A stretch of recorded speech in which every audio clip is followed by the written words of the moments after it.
welcome to Mock the Week. I'm Dara Breen. Joining me this week are Ed Gamble, Maisie Adam and Milton Jones, Rhys James, Hugh Dennis and Angela Barnes.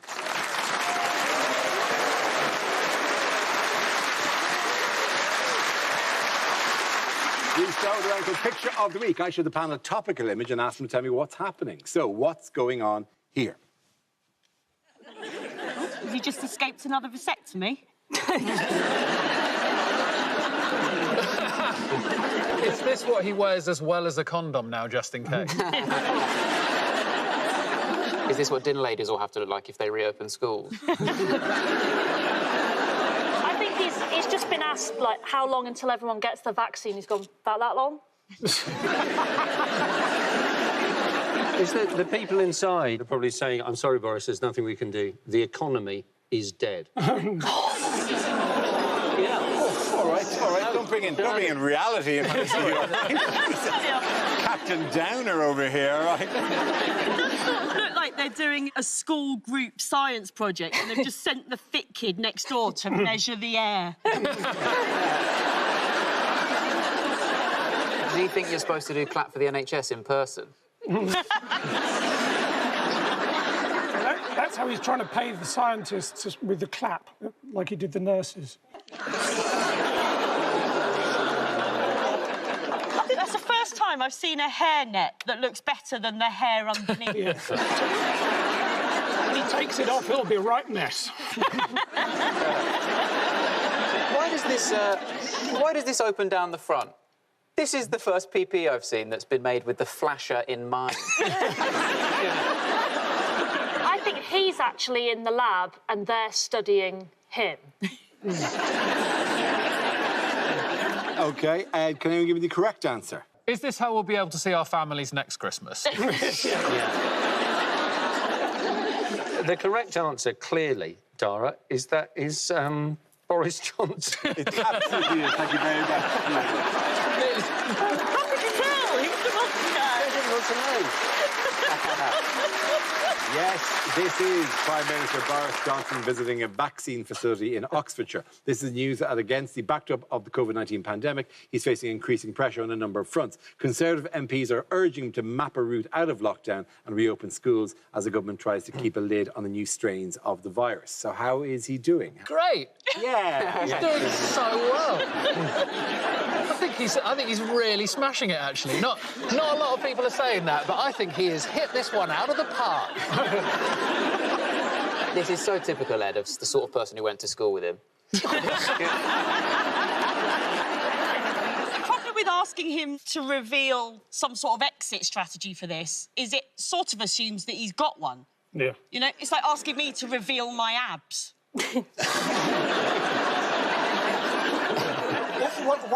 I don't think he's done a particular... I think there's times he should have been way more decisive and there's massive questions to be asked. However, I do think we need a plan to get out of this. At some point, you just want to go, it's a pandemic, you babies. You just have to wait. It's a virus. Like, I mean, they all go on about the war, like, whatever. They haven't been able to survive a year without going, this is too much. I'm bored of this now. How would they survive an actual war? Going, oh, Churchill, how much longer does this have to go on? Make us promises, because we are babies. Make us promises. It's a pandemic. I love how MPs always use national holidays as reference points for how long things will take. So they were like, oh, we're not going to be able to do this by Christmas. Now they're saying, like, oh, we won't be back in school till after Easter.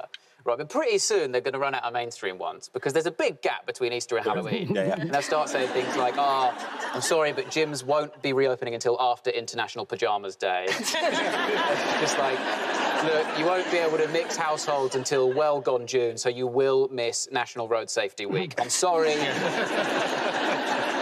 In terms of Boris being slightly out of date, at one stage during the thing he said, I hope this will all be finished by tulip season. There you go, International Dog Day. Oh, Mr. Finger on the Pulse. We knew he didn't have his finger on the pulse when he's only just discussing closing the borders. It's like, it's been open for a year, mate. When have you just realised there's a pandemic? It's like making people shower before they get in a swimming pool that's already full of piss. Yeah, banning international travel 10 months into a pandemic, like trying to put a condom on at your child's graduation. Yeah. They want people to go into hotels, don't they, now? Is that what they're talking Yeah, about? they want to set up people to go hotels, into yeah. hotels, come back and self-isolate in a hotel for 10 days. The question is, which hotels? And for one brand of hotels, it's just a simple name change. It'd just be Covotel. He says as well that when the kids do go back to school, that they'll come back in, like, they'll do it in phases. So presumably the emo kids first, then the ones that are having a rebellious phase, and then the ones who don't know if they're a lesbian or just really enjoy hockey. Then People are saying that kids need to go back to school to socially develop with their friends. If I'd not been in school mixing with other boys, I'd be a way better person. You know, I'm not... I saw my friend Anthony try and fit a whole board rubber in his foreskin. I don't think that's what we need. Yeah, but what you have to remember... That's not what we want to send kids back to school for. Most people in this country don't go to private school then. Yeah, fine, whatever they use as instead of a board rubber. Please, imagine these kids don't go back to school for like as long as possible, and then this is just a whole generation of absolute morons. How clever are we going to feel when we come across these kids in 20 years at a party? We just blow their minds with the simplest shit imaginable. Just in conversations going, did you know that Richard of York gave battle in vain? and then like a magic trick, you can go, and not just that. Look at the rainbow. What do you see? What policy idea was the government forced to dismiss this week? This was a plan to give £500 to anyone who's self-isolating. Yes. And the reason they turned it down is because if they were to do that, by now they would owe Keir Starmer 1,500 quid. Keir Starmer is now on his third isolation for having the third... It's like Keir Starmer is, I'm sure, a fine mind, but he's like Mr. Bean at this stage, trying to keep a shirt clean for an event. In a long-running, oh no, pasta sauce! Wow! Now I've got to get another shirt. Like, it's like, what? I've got to self-isolate again? Wah, wah, wah. £500 will cover you for the 10 days, 2 weeks of self-isolation. I think it's only if you got COVID. Yeah, they said it might happen, and then they said it's not going to happen. I love at that point when they announced it wasn't going to happen, there was just someone halfway through licking a lamppost. They've wasted so much money, this government, on doing all these different schemes, right? They did track and trace. They're getting all these police on the streets now. They're, like, buying locks to, like, lock up benches and stuff like that. It's in the billions what they've spent, right? It would have been more effective and cheaper if just at the start of all of this, they'd have said, right, everyone's got to stay in the house. Whoever stays in the longest gets 5 million quid. 5 million quid to stay. I know it means nothing to you, Dara, but to the rest of us. No, I could do the other wing of the house. And so where can we get the vaccine? The vaccine is now more available than it was. Well, all over the place. Very much all over the place, You can get it in cathedrals. Yes. Salisbury Cathedral, you can do it. You It's can. a very useful place for people praying it isn't Novichok. They've started a hub in an old IKEA store, haven't they? And but you've got to be careful there, because you ask for a Pfizer, you could end up with a coffee table. I used to work in IKEA, selling over 7,000 different items. Dara, give me a number between 1 and 7,000. I'll tell you what it is. 234. Sorry, out of stock.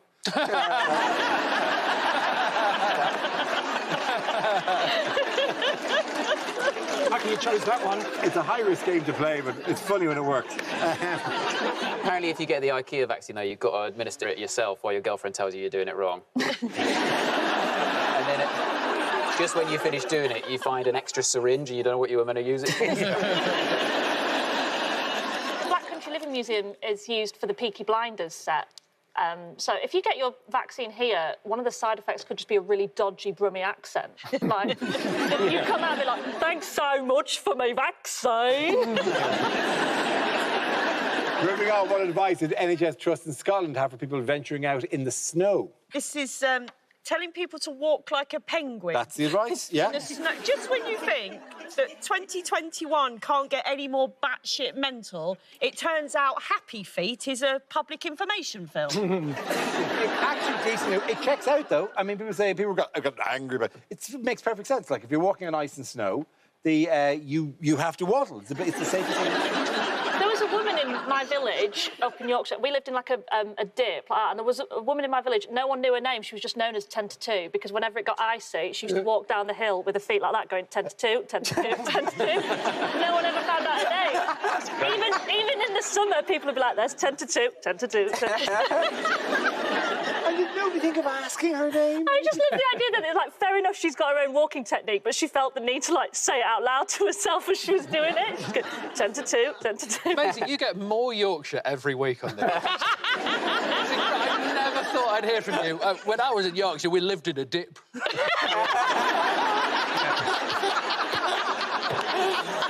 Listen, I am the second most well-known person from my village, except for 10 to 2. Shout out to 10 to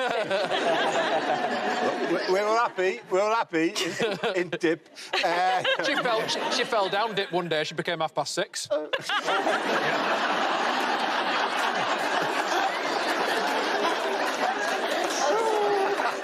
OK, at the end of that round, the points go to Angela, Hugh and Reese. Oh, yes. Now we play a round called Baby Got Vax. This game involved Angela and Milton. So if you could make your way to the performance area, please. This round is a stand-up challenge. I launch a wheel of news, and wherever it chooses to stop, one of our performers must step forward and talk about that subject. OK, here we go. Our first topic, please. Let's spin the wheel. The first subject is ageing. Angela. Hello.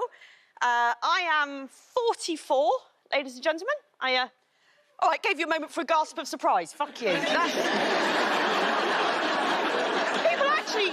People often ask me how I managed to look so young, and I do have a secret to looking young, and I will share it with you. And my secret is that I wake up every single morning and I don't have any children. Easy when you know the tricks, it is. I'm part of what they call the Peter Pan generation, Generation X. We're the generation that had the first Alco Pops, right? And I think that's why we'll never grow old, because Alco Pops send you a message, don't they? So you don't have to get old. You can get pissed on lemonade forever. You know, it's a beautiful... Because alcohol was a rite of passage, wasn't it? It was something you had to grow to love, like olives or stepchildren. You know? I still drink Alco Pops. I thought by the time I was 44, I'd be a sort of sophisticated drinker. You know, drinking expensive red wine with my friends while discussing current affairs. I thought I'd be French. That's what I thought would happen. No, because you never see a French person, do you? Never see a French person with red wine lips. Never. Me, 2 glasses of red wine, I look like I've sucked off a felt tip. Why is that? People had said to me before I turned 40 that when you turn 40, as a woman, you become invisible. I was like, brilliant, because that's like the best superpower, right? And then I got a taste of what they actually mean. I was with my brother. Now, my brother's a lot younger than me. He's 12 years younger than me. His name's Phil, or as I like to call him, Whoops. And, sorry, Phil. We were walking along together, and we walked past a nightclub, and there was a guy outside the nightclub, and he was handing out flyers to passers-by, and he gave one to my brother, and he didn't give one to me, and I was furious. Right? I was, how dare you judge me on my age and appearance? How dare you decide? I've got more disposable income than young people. I could spend it in your establishment. How dare... And the guy sheepishly handed me a flyer, and I snatched it out of his hand and walked round the corner, and that's when I realised it was a flyer about the importance of checking your testicles. 2021, mate, I could have testicles. Thank you very much, Angela. That leaves us with Milton. Let's see what your topic is. Let's spin the wheel. And it's childhood. So I come from a family of failed magicians. I've got 2 half-sisters.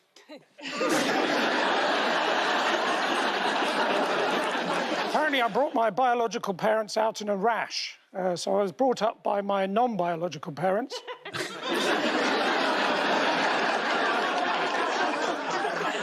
An upbringing of little comfort, I can tell you. I remember years ago being in the 100-acre wood. And next to me there was a girl with a twig and I was standing on a little bridge and she said, "Poo sticks?" I said, "It does, doesn't it?" You find the twig helps, do you? I didn't like nursery rhymes. Oh, no. Grand old Duke of York, manic depressive. Well, when he was up, he was up. Probably lived in a dip.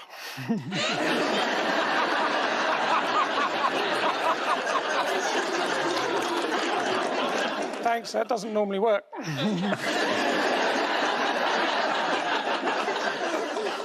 My brother, he's in his final year if he doesn't stop annoying me. It's not his fault. When he was young, he fell into a snow globe. Managed to survive, just badly shaken. Thank you very much. Well done. Points there for Milton Jones. Sit back down. Thank you very much.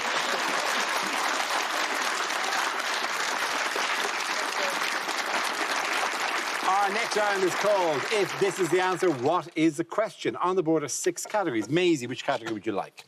World news, please. Lovely. Your topic is world news. The answer is 100 days. What is the question?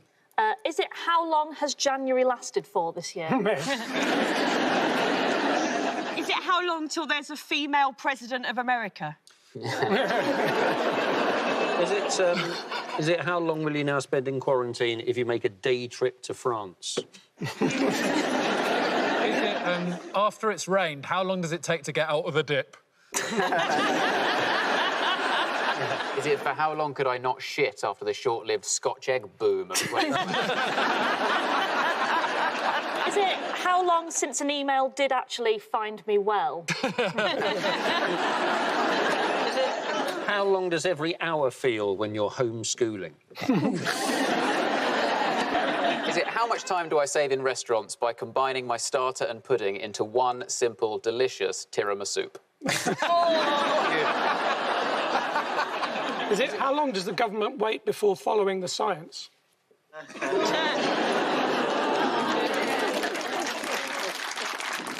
Is it how long have I gone without masturbating in total?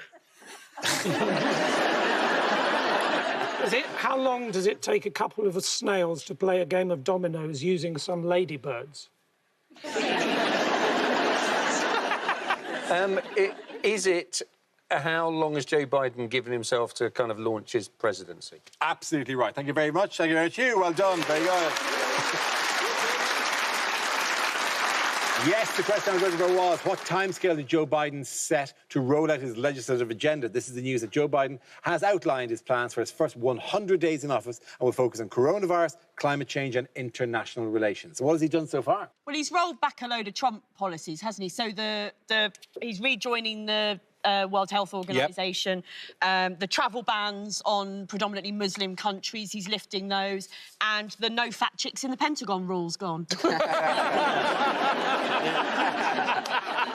Didn't get as much coverage as he should have, that rule, but yeah, he has cleared that out there. He's lifted the Muslim travel ban just at the moment where nobody is going to want to go to America at all. So he's gone like, don't worry, travel ban's lifted, and Muslims all over the world have gone, you're all right, mate. He's lifted the travel ban at the exact same time he's rejoined the Paris Climate Agreement. That feels like mixed messages to me, mate. And what changes he made to the Oval Office? He's moved out the Winston Churchill bust. I was going to say, was this one modelled on when Churchill was going through his severe teenage acne phase? I thought it was modelled on when he was going through his severe presenting Mock the Week phase. Yeah.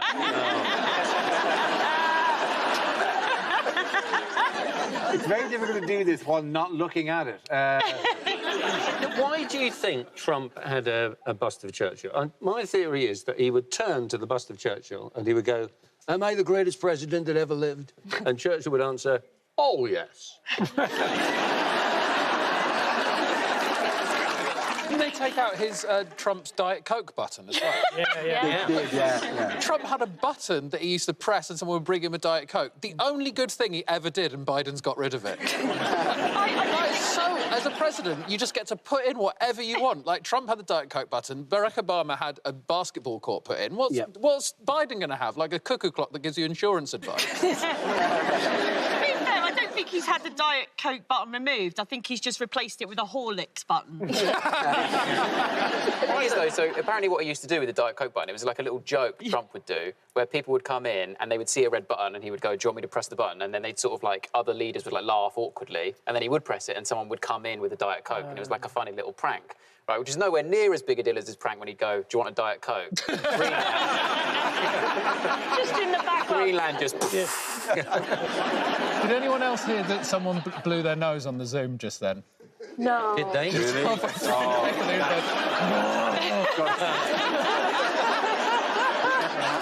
Endangering the rest of the Brady Bunch here are all sitting around you, and you're spreading your COVID There's a germ. guy there who's in bed and I can't see his hands and it's making me really uneasy.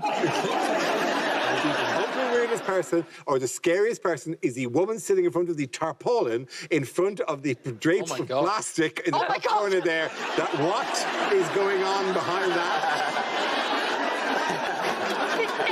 Yes, pointing man. I'd be very nervous because what? Yeah, somewhere along that top row. What's behind the sheet? Okay, whose inauguration outfit went viral? Bernie. Yeah, Bernie. Bernie Sanders. Yes, absolutely. This is Bernie Sanders. Biden must be a bit annoyed that he spends all this time trying to look sort of young and vital by doing the peloton and running onto the stage, and then Bernie's a smash hit just for looking old and wearing mittens. I know. But this is probably part of the PR campaign, isn't it, to make Biden look young? They said to him, here's your options. Either you get an old bloke to sit there with some mittens, or you've got to come out on a skateboard. That's it, A or B. And then that image, as you have no doubt seen, was grabbed and placed into a million different memes. For example, here he is in the classic image of him from Friends. Here he is in the iconic 1930s Manhattan construction site picture. And, of course, I have to say thank you to the million people who sent me these images of which this, for some reason, is my favourite. Here's Bernie. That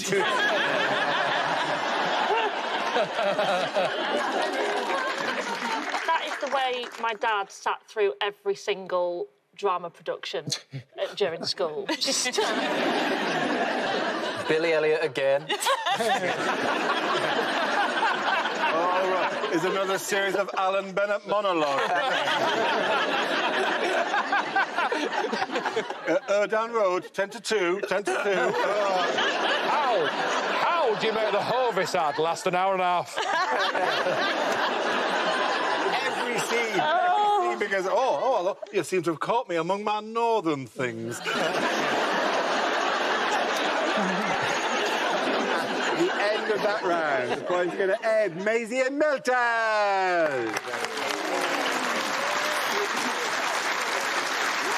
Now we come to scenes we'd like to see. So if everyone can make their way over to the performance area, I'll read out this week's topics and we'll see what our panellists can come up with. OK, here we go. The first subject is unlikely lines from a costume drama. Sir, I demand satisfaction. I will meet you in that field at dawn, and I expect a hand job minimum.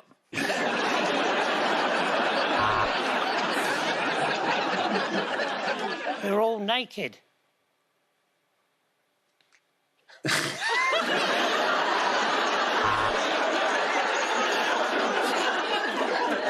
Well, I never thought I'd say this, but I think I've fallen in love with a scullery maid.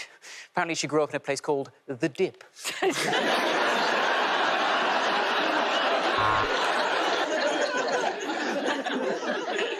I cannot love you the way I wish to.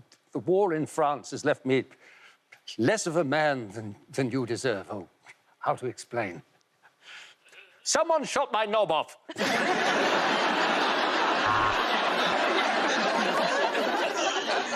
Heathcliff, my love, let me in, it's me, Kathy. I've left my keys at bingo, what am I like?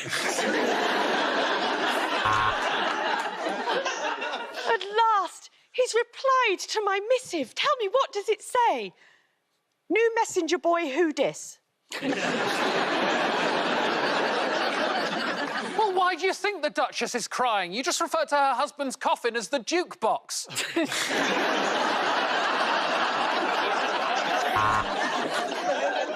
Lady Windermere, you are far more massive and liquid. This is Lake Windermere, isn't it?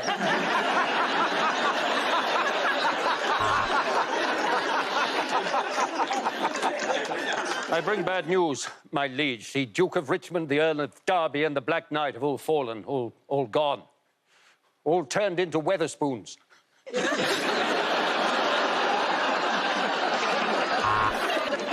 Can they crack the Enigma code in tonight's film, The Imitation Game? Can they crack the Enigma code in tonight's film, The Imitation Game? I can't go out there in just my garter and corset. What will my wife think?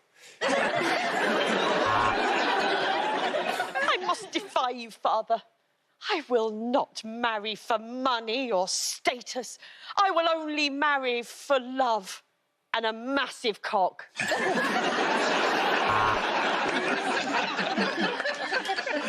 I saw Mozart leaving the opera house. I shouted, Wolfgang!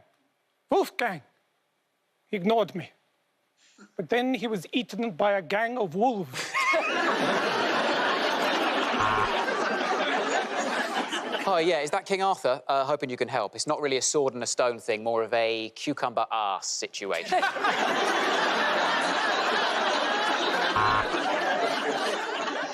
I will not marry you, Mr. Darcy. Could you be my fuck buddy?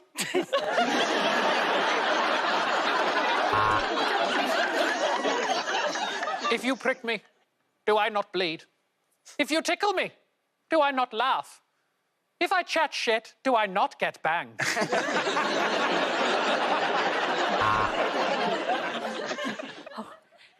10 to 2, 10 to 2, 10 to 2, 10 to 2. All right. The next topic is things you wouldn't hear on daytime TV. And now it's time for Repair Shop, where Rishi Sunak has brought in the entire British economy. Can I have a vowel, a consonant, and like 7 emojis? And now it's time for some country music in a loft with Johnny Cash in the attic.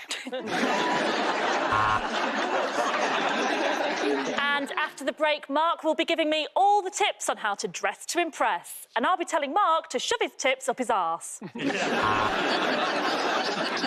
And now the programme with the biggest carbon footprint. It's Come Mine With Me. Today, I'll be looking around this mystery celebrity's house while struggling to walk and hallucinating. This is Through the K-Hole. Oh, I'm terribly sorry, Susanna. I talked over you there.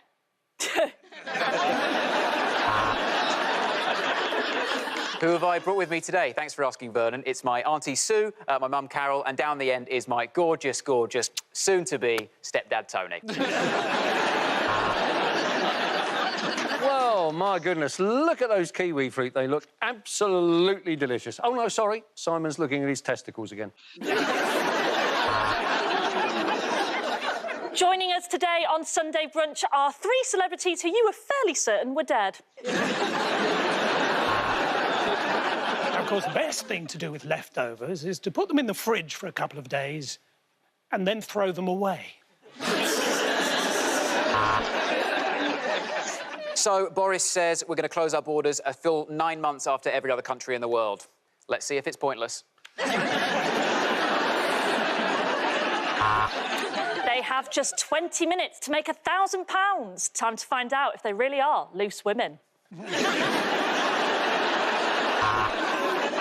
And now I'm looking for a bigger penis in Wanted Down Under. And now it's time for Neighbours, starring Ramesh Ranganathan. That's right, he's in this now as well.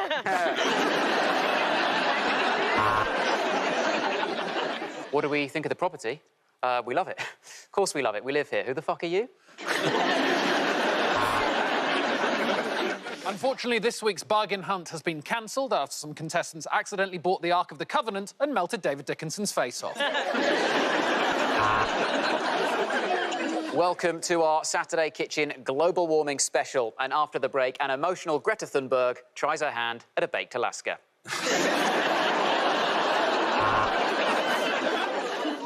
And now, the very last episode of A Place in the Sun.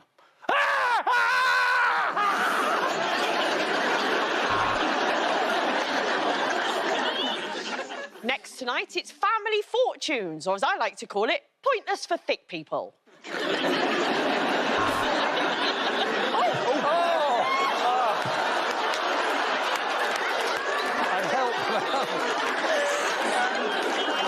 Angela, are you okay? I wouldn't have fallen over, but there's a dip.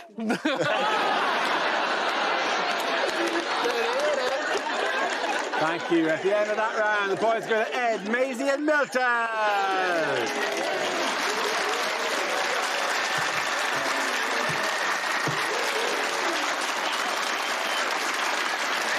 that's the end of the show.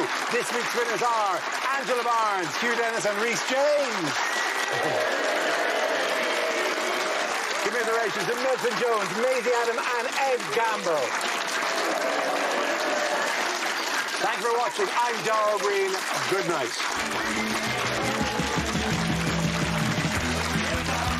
From double dates to pitching their delivery business, Kaz and Jerry are living the entrepreneurial dream. BBC Three's Enterprise is streaming now on iPlayer.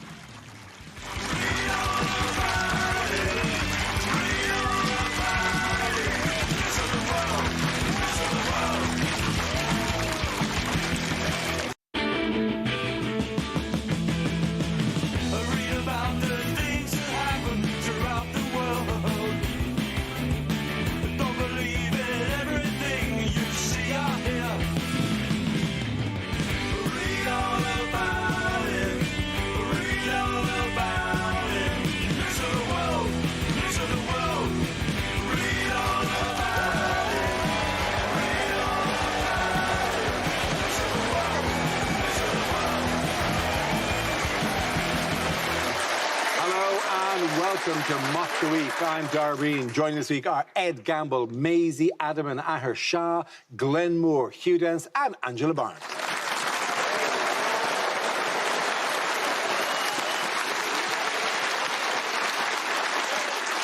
This is the last episode of the current series. We'll be back in May, but it may be, who knows, the last time we do a show encased in Perspex. We can only dream. It may be the last time that we get to stare into the homes of our viewers, and we genuinely will miss our Zoom audience. Hello, Zoom audience, how are you? And I know I've never said this before, but actually you see only 50 of the audience. There's another about 450 people on Zoom who are too ugly to show you. Yes. Stay under your bridge. Stay under your bridge. We start out with a round called If This Is the Answer, What Is the Question? On the board are 6 categories. Ahir, which category would you like? May I have world news, please, Dara? An excellent start. Your topic is world news. The answer is 40 million. What is the question? Is it how many people did my mother want to invite to my sister's wedding? Is it since last week's episode, how many tweets have I had asking how's life in the dirt? Is it, since last week's episode, how many times have I watched the clip of Angela falling over? Is it, in Celsius, what body temperature did I fail to disclose to the producers this evening? Is it how many times has Boris Johnson told to piss off in Scotland? Is it what was a totally normal number of times to cry in 2020? Is it how many times will Chris Whitty say, next slide, please, before someone just buys him a clicky pointer? If the government have a rule of 6, what rule does Rita Ora have? How many copies of Richard Osman's Thursday Night Murder Club did I get bought for Christmas? Is it how many years ago did the dinosaurs go, oh, something's coming?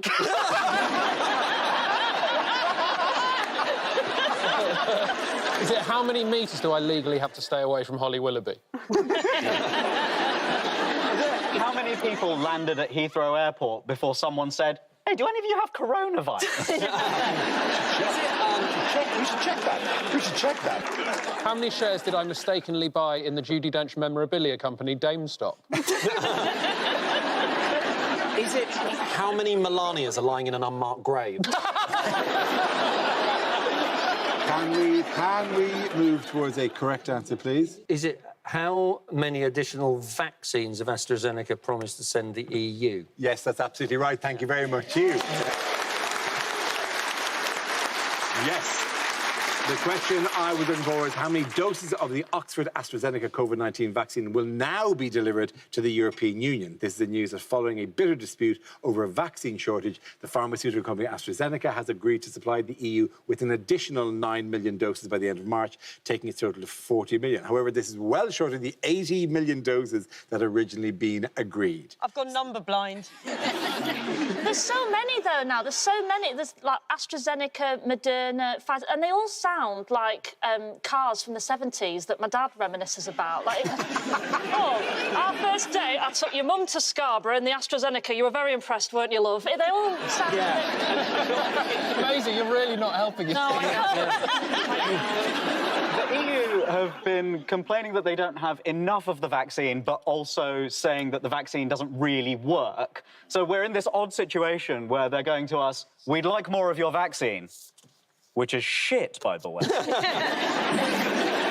Can't we just do it like Sainsbury's do it? Can't we say we're sending them the vaccine, and then when it doesn't arrive, say, "Oh, sorry, we didn't have any in the end, so we've substituted it for a flu jab from 2015 and a strawberry yoghurt." I think we should be slightly self-congratulatory, because it's basically the problem is that we got our AstraZeneca vaccine and Europe didn't, and that credit to the government for signing up to Amazon Prime. So, Britain certified first, earlier than the Europeans, and then put the orders in first earlier than the EU did. And so now the EU is in the unfortunate position of competing with Britain on queuing. And they are not emotionally built for this. I mean, I'm a little bit fed up of all the... I know, yeah, great, we've got a really good vaccine programme and everything, and the government, deserve a bit of praise, I suppose, for getting it to the level they've got it at. But you have to remember that we wouldn't need such a good vaccine programme if they hadn't screwed up so badly in the first place. It's a bit like a cabbie taking you the quickest route to A&E after he's violently mugged you. It is an interesting result that, yes, the vaccine plan it's been the third best rollout in the world, the vaccine so far, combined with the worst death rate in the world. So there is an element of, like, in the long run, we'll win the game, but in Britain, we'll win it 5-4. I do, to a certain extent, feel for the European Union because no one enjoys watching their ex thrive. Immediately started, took extreme action. Do you know what the extreme action that they took was? They threatened to trigger Article 16. Yes, Article 16. I know, Angela. Right. They threatened to trigger Article 16. All of our greatest fears came alive with that vote. And what does Article 16 do? It's basically we're going to build a wall and Donegal's going to pay for it. Essentially, yeah. I want you to ask one question, which is, on that one, the one that's in the top corner, how have you, what special filter have you got that makes you look like a 1970s Northern Irish paramilitary prisoner This is the high price of British occupation in Northern Ireland. It was fine in the end because the EU then just did like an immediate U-turn, but that's just how they drive over there. It was Macron, wasn't it, who basically sort of went, calm down. Not in a Liverpudlian. If anything, that would have escalated things a bit. I shall appeal to them. I shall do one of their voices. In France, they're not really... Because the vaccine uptake's not great in France. No, it's not. For a start, it's very difficult to vaccinate a French person because they're always shrugging. And secondly,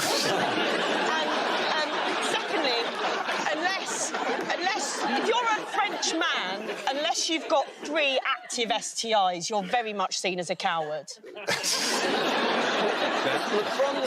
Macron's exact words were, and I hope I'm getting it right,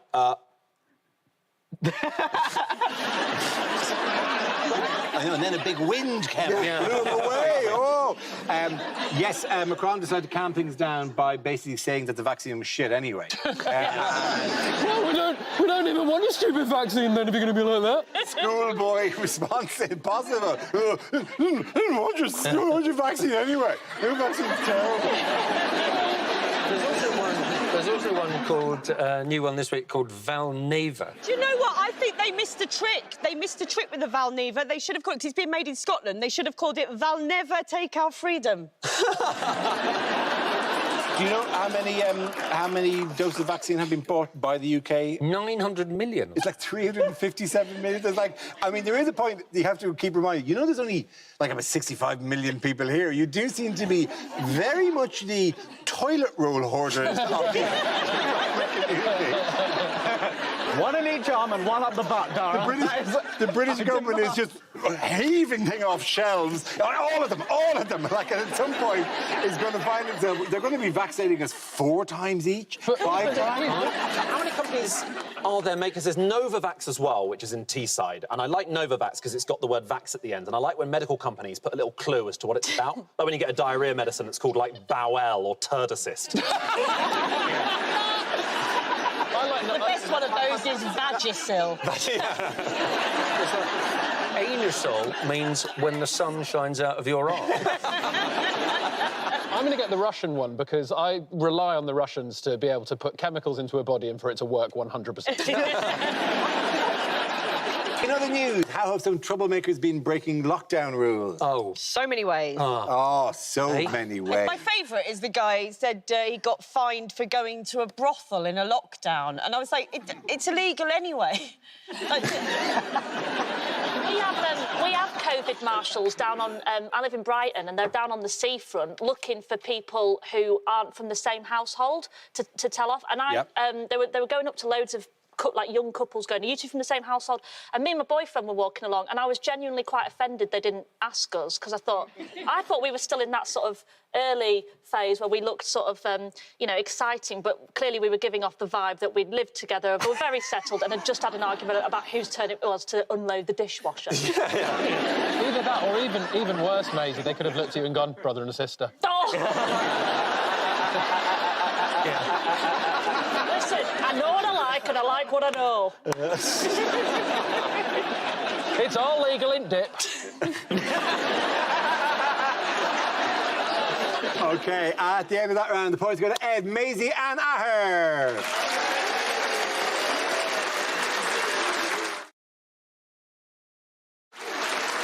Now we play a round called Are You Ready for Your Immoculation? This game involves Glenn and Maisie, so if you could make your way to the performance area, please. This round is a stand-up challenge. I launch the wheel of news, and whoever chooses to stop, one of our performers must step forward and talk about that subject. OK, here we go. Our first topic, please. It's health. Who wants to come in on that? Maisie.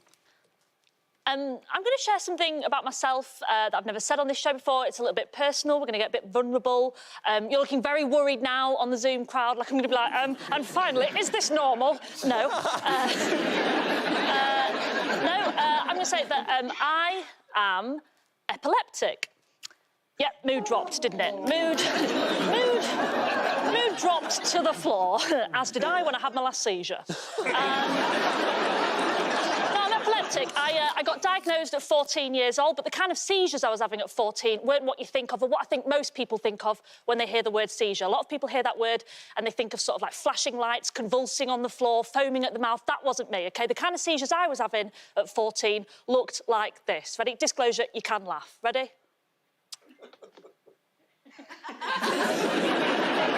Once more for you there.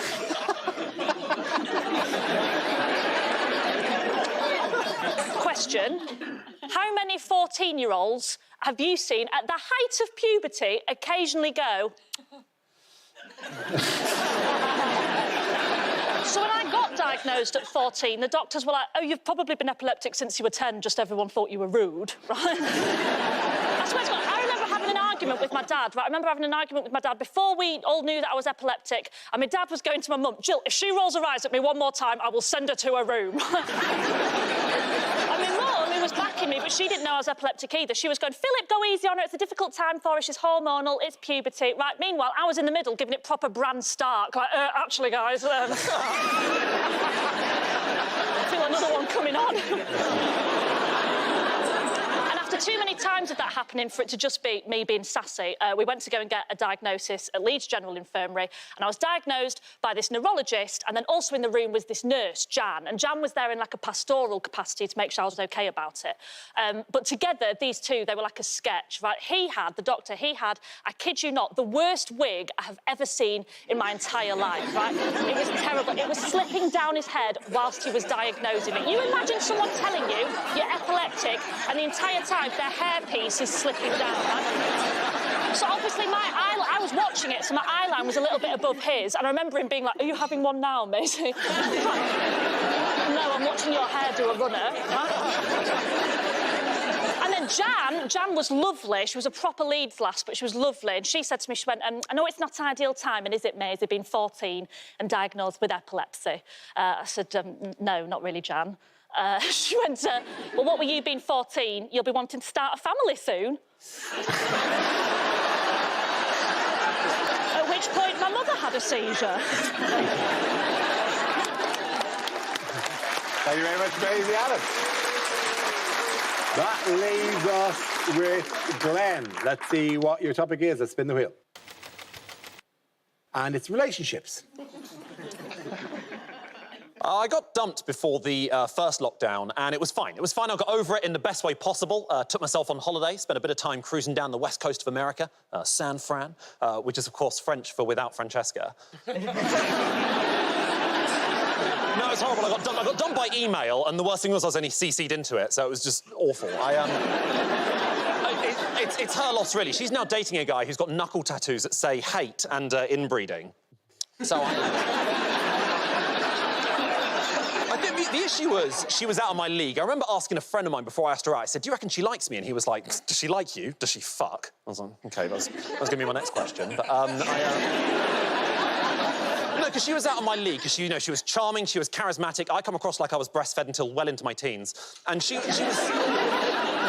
was sophisticated, you know? She was sophisticated. She was posh Scottish. If you don't know what posh Scottish is is when you slow down for every fancy word you know, just to really show off about how many fancy words you know. It's something in the last few weeks that I have ascertained.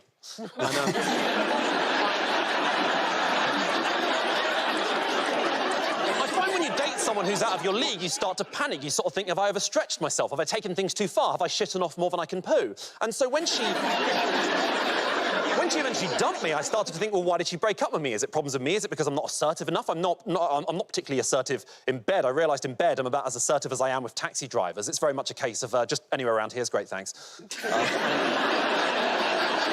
probably the only person who's ever had to be reminded during sex that we're a shoes-off house. So, I didn't understand why we broke up, but I don't understand many things in life. I don't understand why people date. I don't understand why people break up. I don't understand what the meaning of life is. I don't understand why they decided to call it Naked Attraction and not Who Wants to See a Willy on Air. Thank you very, very much. Well done. Point there for Maisie. Close it down. Our next round is called Picture of the Week. I show the panel a topical image and ask them to tell me what is happening. So what's going on here? Is this the new Scottish delicacy of deep-fried water? Has she melted down the Lib Dems? Is this an image from the popular children's book, Where's Pineapple? Is she saying, have you had enough of Eton mess? Well, try some Scottish custard. I think she looks like the one nice dinner lady. You know, the one that'd be like, oh, you know you're not allowed seconds, you cheeky monkey. Is it, I think it's a revenge attack. It's not actually custard, it's white sauce that Alex Salmond has pissed him. Is this, Is this satire? Is she about to find out that you're supposed to keep the vaccine at -70 degrees? Lovely hot vaccine! Hot vaccine! It's just nice to see what happened to the dad from Billy Elliot. Yes! That's not amazing. That's actually a Scottish 12-year-old. He's queuing up for seconds. I tell you what, she's in red and she's exactly as Krista Burr imagined her.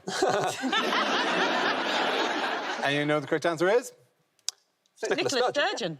Yeah. Thank you, all of you. Yes, absolutely right. Yes, it is, of course. Yes, this is First Minister of Scotland, Nicola Sturgeon. The Scottish National Party has signalled this week that Scotland could hold a second independence referendum by Christmas. The SNP said that the vote could be held 6 months after Holyrood passes a referendum bill in June. Are we excited for another independence referendum? Can't wait. I've been waiting to get back to normal, how life was before the pandemic. I want to go to the pub, I want to hug my nan, and I want a divisive referendum that splits the country in two. Excellent. It's the British way. It really is, yeah. Is it how many seconds late am I for this joke?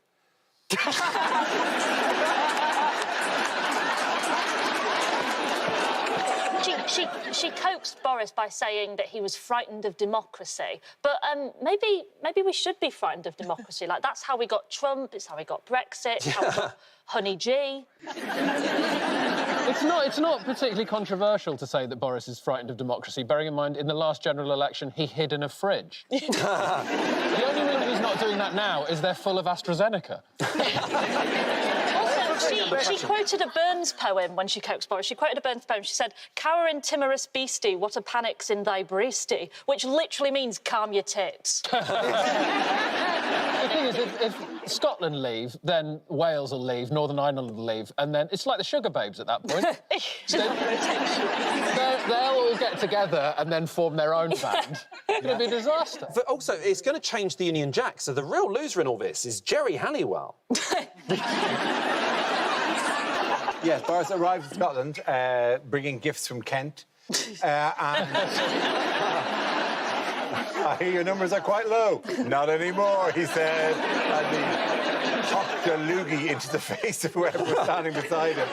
Do you think in this particular picture that Greg Wallace would be appalled? It's Greg. I mean, you know, he always wears a hairnet, doesn't he? That's a vaccine. And the thought of taking one of those Scottish viruses and finding one of Boris's hairs in it. Stop. In other news, what setback has Donald Trump suffered ahead of his upcoming impeachment trial? Trump lost his entire legal team. Do you have any idea how morally reprehensible you have to be for lawyers to leave? Yeah. He has now had to scrape the bottom of the moral barrel to get a new legal team. There's a lawyer who refused to prosecute Bill Cosby, right? There's a lawyer who was going to defend Jeffrey Epstein, and presumably the rest of the legal team is just the hyenas from Lion King. Apparently even Robert Kardashian's hologram has turned him down. Meanwhile, health officials in Beijing increased the accuracy of their COVID tests. They've started using anal swabs. They have. Now, what it is so with the mouth swab, with the mouth one, what you do is you keep going till it hits your tonsils. And with the anal one, you keep going till it hits your tonsils. Yes, by the way, Sally, let me just explain.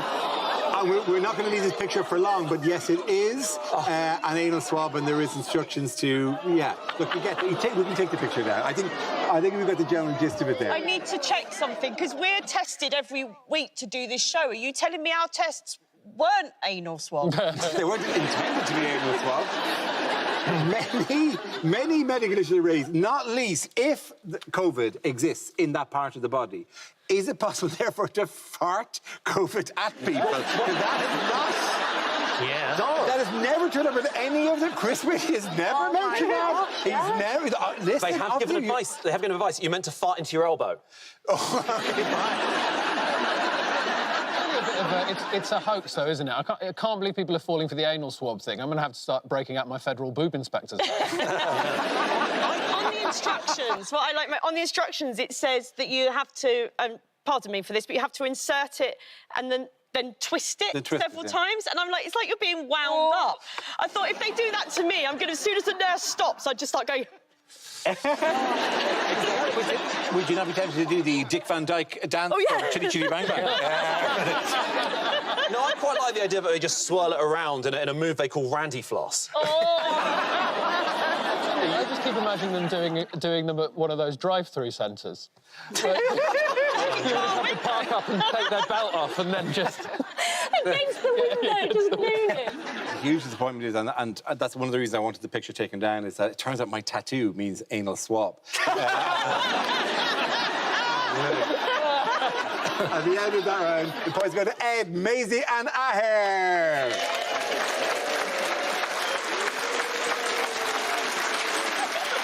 Now we come to scenes we'd like to see. So if everyone can make their way over to the performance area. I'll read out this week's topics, and then we'll see what our panellists can come up with.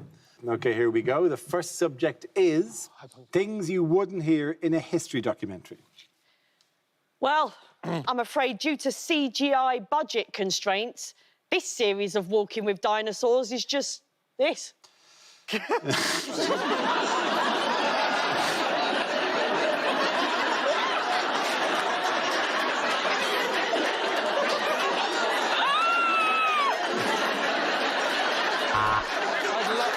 I'd love it if you cut Angela's and just left that in.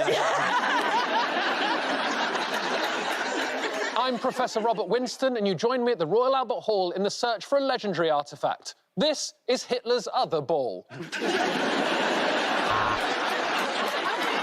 Henry, the Secretary of State during the Nixon administration, sitting in a tree. K-I-S-S-I-N-G-E-R.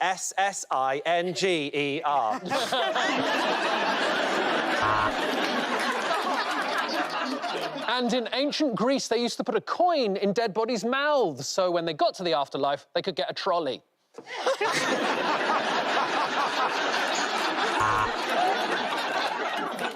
Now, unfortunately, we don't know anything about this period of history because someone pulled down one statue of a racist.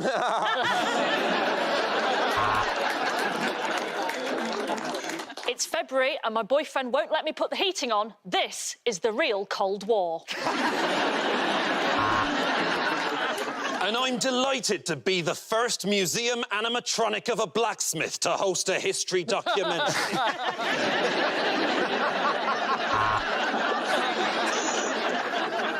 And this inhabitant of Pompeii used his final seconds to hold up a sign that says, all TV historians are dicks. Right, which one of the camera crew did this? Before his victory in 1066, he was known as William the.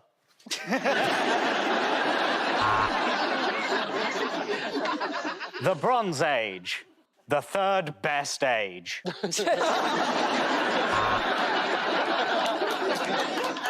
Now, as we all know, the Battle of Hastings occurred in 1066. Oh, my God, that's my PIN number.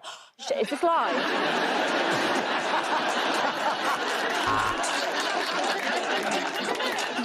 This has been described as dinosaur poo, and that's one of the best reviews of this history programme.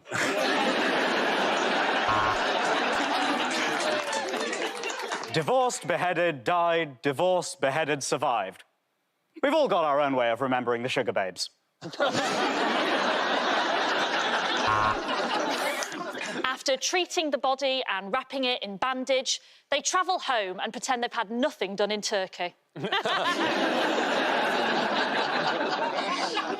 Now, the ancient Egyptians believed that the sun crossed the sky in a golden chariot. Fucking idiots. Welcome to another documentary about the Nazis. How have you not made your mind up?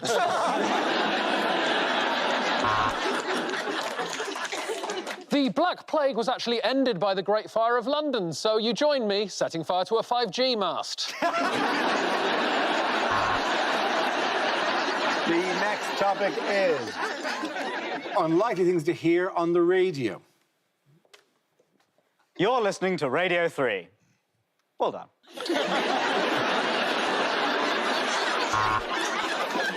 I quite like AstraZeneca. It drives really well. You're listening to Motoring Today on Dip FM.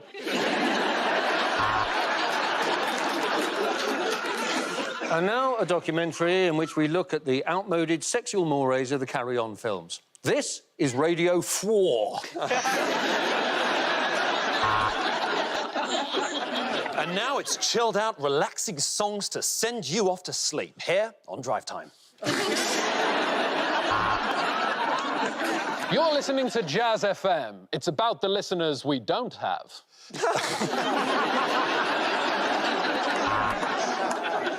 You're tuned in to the #1 most listened to radio station in the UK right now today. It is Hospital Radio.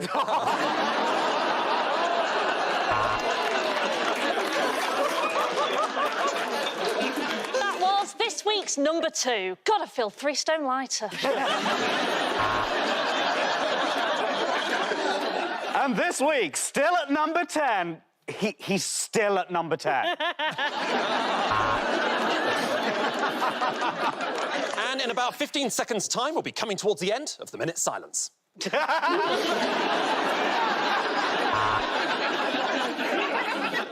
as we approach the summer months, my advice is just to shave it all off. You're listening to Lady Gardener's Question Time.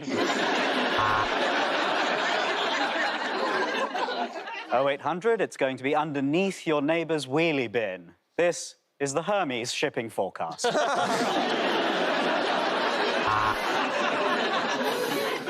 And now, Gavin Williamson tells us how to run a major government department in I'm Sorry I Haven't a Clue. Oh dear, a lot of angry callers today, and let me say, if you want to talk about the Premier League, there is a place for you to go. But if you want to chat about your love of fortified wine, join us here on TalkSport.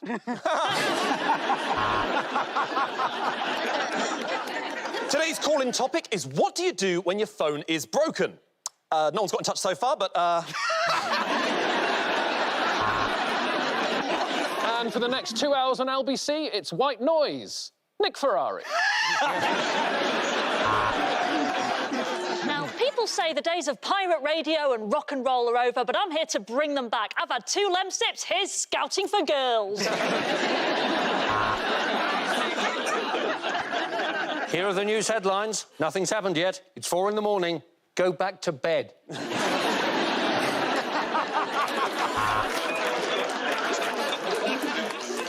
Today's phone-in is about anxiety at work. Do you ever feel that when you're doing your job, there's 5 people waiting behind you ready to take your spot?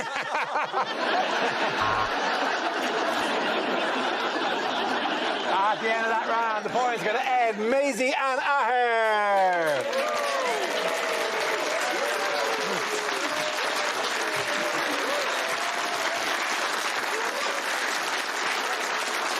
And that's the end of the show. This week's winners are Aher Shah, Maisie Adam and Ed Gamble.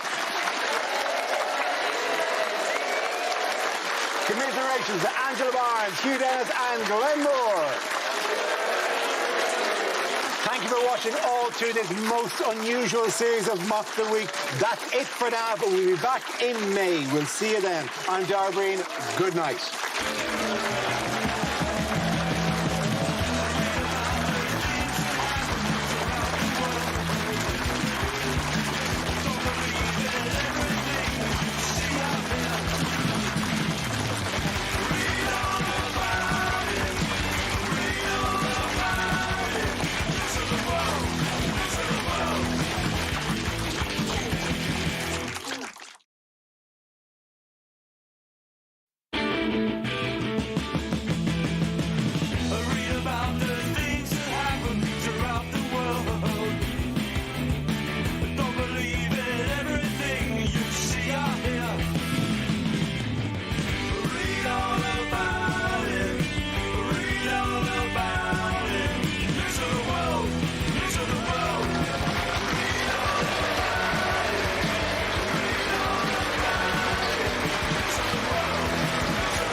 Welcome to Mock the Week. I'm Dara Breen. Joining me this week are Rhys James, Maisie Adam and Ishan Akbar, Angela Barnes, Hugh Dennis and Alistair Beckett-King.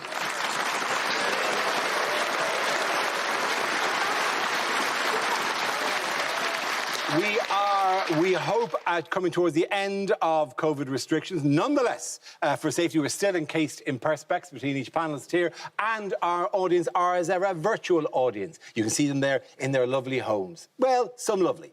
I'm one man on the Would I Lie to You set, which is a particularly unusual thing, an effort to have made. I mean, which I presume was meant as a friendly gesture, but it's actually kind of passive-aggressive. We start with a round called This Is the Answer, What is the Question? On the board are 6 categories. Alistair, which category would you like? I would like home news, please. OK, cool. Your topic is home news. The answer is 12. What is the question? Is the question, how many friends do I have to invite over for it to get biblical? Is it rounded up to the nearest dozen? How many votes did Lawrence Fox get in the mayoral election? Is it on a scale of 1 to 10, how embarrassed was I when I had to ask a bigger boy to take the lid off my protein powder? This is, including my family of 4, this is the population of the dip. Is it after how many sessions did I have to tell my dad that he didn't need to do my backsack and crack? He's shocked. No, it's not that. Is it how many seconds did I last in Dragon's Den pitching my idea, stab-proof denim shorts? Is it the number of times a minute someone sees me, says it, and gets it sorted? Is it when Keir Starmer says he takes full responsibility, how many people does he actually blame? Is it, at what age did I go home from my friend's house embarrassed after misunderstanding the term jam session? Dara, you are the mathematician. Yes. Is it quite simply how many ounces in a kilometre?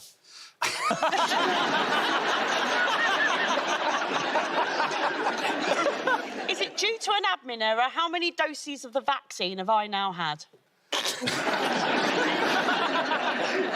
Is it? Does anyone have the correct answer? Yeah. Is it how many people have been fully vaccinated in Europe? Until what age did I think cats were female dogs? I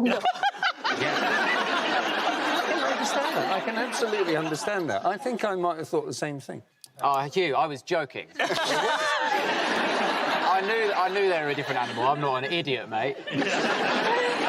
Does anyone have the correct answer? The correct answer is how many travel destinations are on the new government green list? Absolutely. Thank you very much, Hugh. Yeah, for the correct answer. Yes, question I was looking for was, how many places is the government adding to its green list of destinations that people can return from quarantine-free? This is news that on Monday, the government announced 12 specific countries and overseas territories that won't require travellers to quarantine upon their return to the UK, although many of those places still have restrictions in place for travellers. It's an exciting situation where the government has basically said, you can come from those places, but you can't go there. Portugal's on the green list, but Portugal are currently not permitting people from the UK. So it's very much sort of got the energy of when your mum used to be like, go and play with the kids on the street. And you're like, they've made it explicitly clear they don't want to play with me. Why would we need to go to Portugal the same week they're reopening Nando's? Also, you can see that the Falklands will turn into Benidorm by August. There'll be like loads of hen do's and stag do's. That place would not have seen as many shots since 1982. Don't joke about the Falklands, mate. Let me check my watch. You're a bit like, whoa, too soon for the Falklands material. I think the confusing thing about the coding is it's like traffic lights. So there's a green list and there's an amber list and there's a red list. And what that means is you can't go to the country on the red list unless you're a cyclist. I wanted to book a holiday to South Sandwich because I had to cancel my holiday to North Sandwich. So I looked up flights, and there are no flights. Not that they're fully booked. There are physically no flights going to... So they've literally... It's just a hustle from the government, isn't it, to just say we can go on holiday, but a list of places that basically don't exist. Soon, like, everyone's angry there's only 12. Soon they're going to go, OK, we've heard you. We're adding some to the green list. You can now go to the Bermuda Triangle, Mordor and Balamory. I think what it is, it's got nothing to do with science or reciprocal agreements or anything like that. I think Boris has just Googled which countries have the most lax bigamy laws. I asked my girlfriend if she wanted to go to South Sandwich and she said it wasn't my birthday yet. Oh. Why do I keep getting old! Ishan, that's weird. I asked your girlfriend if she wanted to go. It is a bit like when your partner gives you, like, a freebie list of, like, celebrities you can sleep with, but the celebrity hasn't agreed to it. The celebrity is Brunei. It's like being told that you can have sex with Roy Cropper from Coronation Street and then being turned down by Roy Cropper. All eyes now are on which other countries are going to join this green list. That's what everybody's looking for. Yeah. And I can't help but think that with the lack of Eurovision last year, that's how we should announce it. You know, like, Grant Shapps should just come onto the COVID briefings and be like, the UK gives green status to Gibraltar! And we all sort of applaud. And in true Eurovision style, all the other countries completely sack us off. I think a lot of politics makes a lot more sense when you realise that world wars also run on Eurovision rules. So because we won the last one, we have to host the next one. That's where things are going. What, however, in the spirit of opening these things out, what will we be able to do with our friends and family for Monday? We can have a pint indoors. You can have a pint. I'm so excited. It's been so embarrassing going to the pub and asking if I can have my pint served warm. I'm not looking forward to the pub's opening because I don't drink alcohol. It's not. I know it's not a cool thing to say, but I don't. You're a better Muslim than me. Yeah. Cracking beard, no alcohol. I'm way out in the lead. Yeah. I don't think anyone was watching this going, what a good Muslim he is. I'm integrated, what can I tell you? I don't think anyone goes, you know what, every week I pick my favourite Muslim on Mock the Week. What else can we do from next week? They are relaxing rules on intimate contact between friends and family. Yes, they are. Which sounds incredibly dodgy. Yes, it does, yeah. I mean, to relax that rule, because I've been watching lots of documentaries on Netflix where that has happened, and it doesn't turn out well. I would say that a lot of the rules about intimate contact with friends and family, they predate COVID. They've been there for a while. It'll be nice to know that despite officially being allowed to, my dad's going to continue his 36-year streak of never hugging me. Ishan, maybe it's because you keep asking him to wax your ball back. Said as long as you don't breathe in each other's faces. I know, like, I haven't hugged anyone for a long, long time, but I don't remember that being a massive feature of hugging. Was I doing it wrong? Was I meant to go in like... sort of Harry Potter dementor, like... This last year, it's been so much better to go, like, it saves the awkwardness, doesn't it? Of going, oh, are we hugging friends? Are we handshake friends? This year, it's clear. We're not friends. What you have to do, actually, I mean, the technique, we all know the technique, because what the new technique of hugging is already, we all know it, because it is the soap opera I've Been Unfaithful. Oh, I love that one. Isn't it? I love that hug, yeah. So they go in, you know, your lover or whatever goes in for the hug, they go here, you look straight over their shoulder, you look at the camera and you go...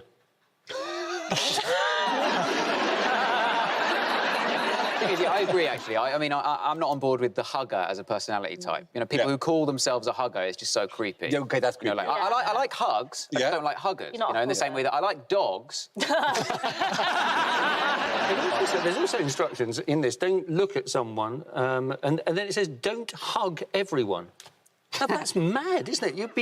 You're not going to hug. You're not going to walk down the street hugging everyone. That's totally my plan. That's totally my plan for Monday. It also implies I will be roaming London like a bear, which I do anyway, to be honest. I've seen you walking around. You walk around like Winnie the Pooh, don't you? Just grabbing honey. You're always wearing a T-shirt but no trousers. Just wander around.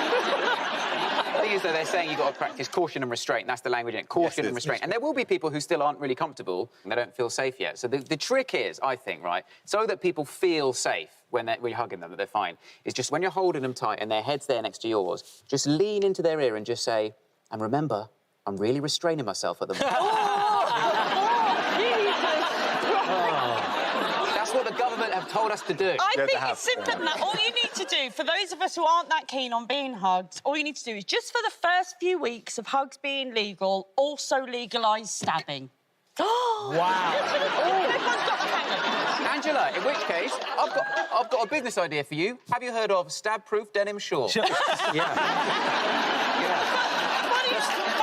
Reece, I'm not that worried about people hugging me in the shorts region. OK, at the end of that round, the points go to Angela, Hugh and Alistair. Now we play a round called Yippee-Ki-Yay, Mother Hugger. This round involves Alistair and Ishan, so if you could make your way to the performance area, please. This round is a stand-up challenge. I launch a wheel of news, and wherever it chooses to stop, one of our performers must step forward and talk about that subject. OK, here we go. Our first topic, please. Let's spin the wheel. And the topic is exercise. Who wants to come on that? I'll take this one. Now, the thing is, I've always been a bigger guy. My name is Ishan Akbar, and at school, my nickname was Snack Bar. Which is a pretty good name. And recently, there's been a bit of a move towards, like, the body positivity movement. And I have to say, I am body positive in that my body is positive for high cholesterol and high blood pressure. So during this lockdown, I thought, right, OK, I'm going to try and lose a bit of weight. And here's the thing. My attitude to weight loss is a bit like Labour's attitude to getting elected, in that we both really want it to happen, but neither of us can be bothered to do anything about it. I went online and I got completely overwhelmed by how much information there is on how to lose weight, diet plans, exercise plans. But I found a foolproof plan on how to lose weight. It's called the Free School Meals Challenge, where for £30 a week, they send you £5 worth of food. You don't need a gym. It's amazing, right? And here's something I learned. I learned that different cultures and different communities have different attitudes to weight loss and exercise. So my girlfriend is a liberal middle-class white lady because I'm doing well. And people like her, you know, liberal middle-class people, they all do the same thing. They'll be like this. They'll be like, oh, God, I've had such a tiring week at work. Teams meeting, Zoom meeting, all sorts of meetings. I need a day to do absolutely nothing. And then, irrespective of the weather, you'll find a waterproof coat, find the nearest hill, walk up that hill, walk down that hill, and have some weak tea and weak soup at the end of it. Why? Why do liberal middle-class white people like doing walking, camping, tough mudder, the things that refugees need to survive? You make it your leisure activity. Thank you. Thank you very much, Ishan. OK, that leaves us with Alistair. Let's see what your topic is. Let's spin the wheel. The topic is physical appearance. Yes, I have one of those. Good. For context, my full name is Alistair Beckett-King. Now, I'd never know what kind of impression it makes, so I'm thinking of changing the hyphen to a comma, so it becomes Alistair Beckett, King. So much more impressive. But I actually live in a stained glass window depicting the martyrdom of John the Baptist. Now, a few of you might be thinking, I don't know if I can visualise the martyrdom of John the Baptist, but you can, because it looks exactly like this.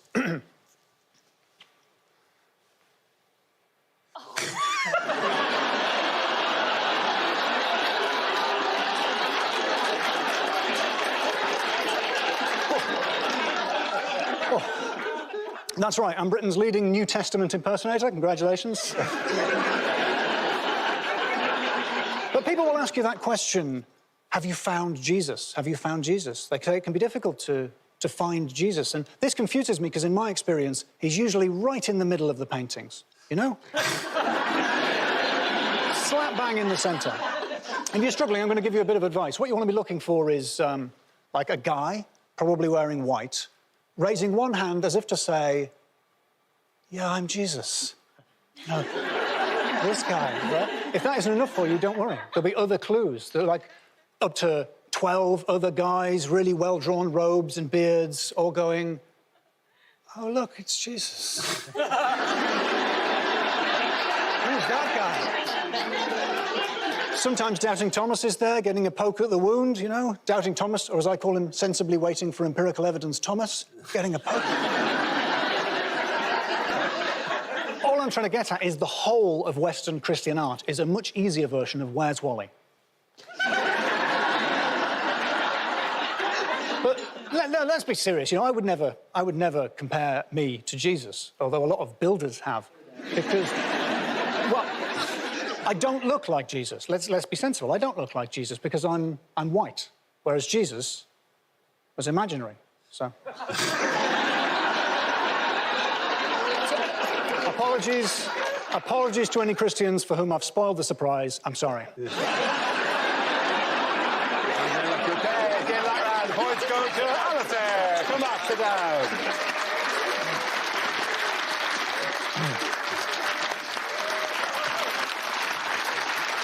Our next round is called Picture of the Week. I show the panel a topical image and ask them to tell me what's happening. So, what's going on here?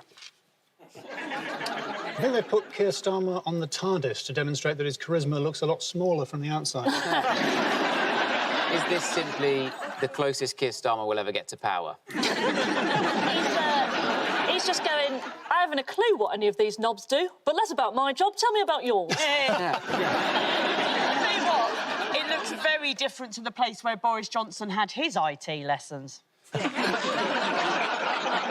Presumably saying, are you sure this time machine can take me back to 1997? When politicians visit a workplace, why do they always dress as the people they're visiting? I want to see Keir Starmer go to a nunnery, frankly. It looks like the English version of The Lion King. Is there a voice going, we're in Hartlepool? I'm afraid I can't do that, Keir. I think he's considering distracting people from the election results by doing a Chernobyl. Can anyone the correct answer, please? That's Keir Starmer, probably on the campaign trail. Absolutely right. Thank you very, very much. You. Very good. Yes.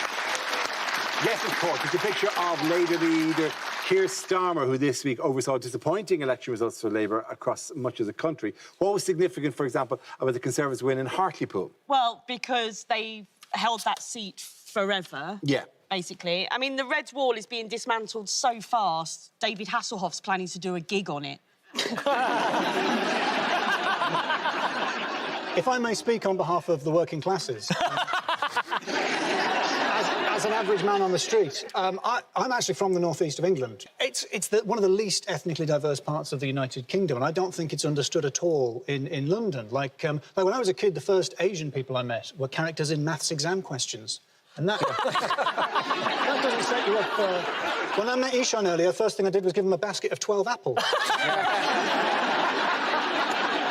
do find that Labour response to what's happened is, you know, to have a reshuffle, and it's like, oh, Keir... The idea of reshuffle is a great idea. It's a great policy. You see this in all sorts of lines of work when things... Like when a football manager, right, if something's going wrong on the football pitch, always you see it. He puts the striker in goal for a bit for a new perspective. It's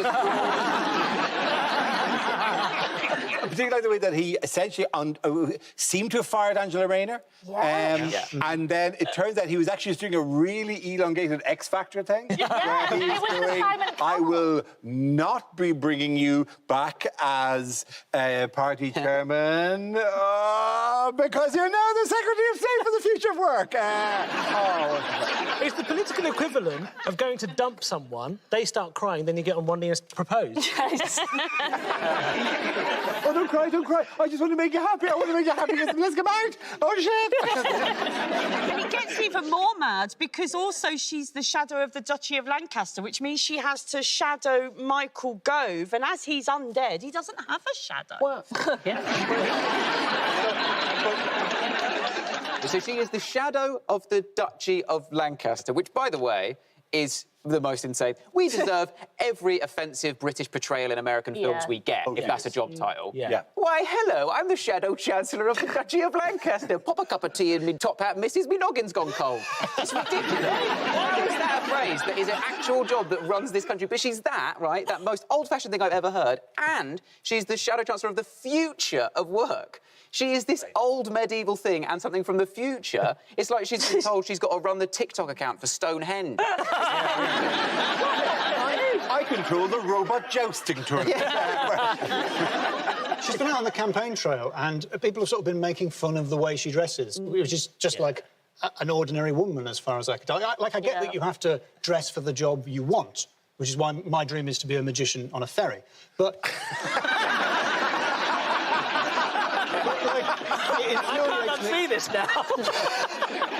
Been practicing my card tricks, I'll show you later. If you ask me, the only time a woman's dressed inappropriately is if she's wearing a dress without pockets. But this was... The idea that posh people can make fun of how working-class people dress when posh people invented fencing, a sport which is basically a knife fight while you're dressed as a sexy beekeeper. Yeah.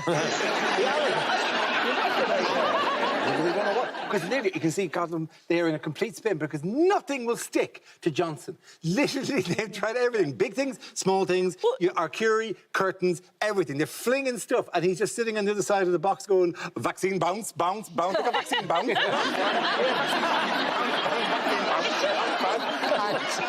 Nothing will stick to it. So Teflon, like it doesn't.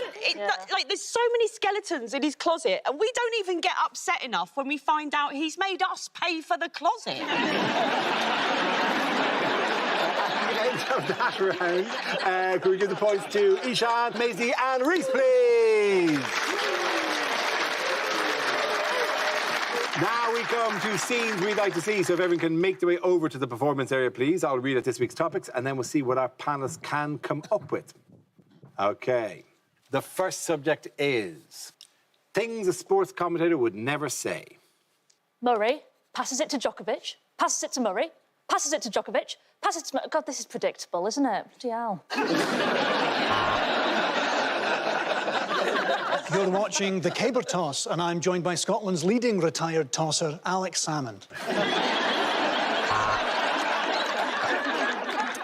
And Hamilton finishes the first lap, and he's on to the second lap. He is nailing it in his new job as a lap dancer.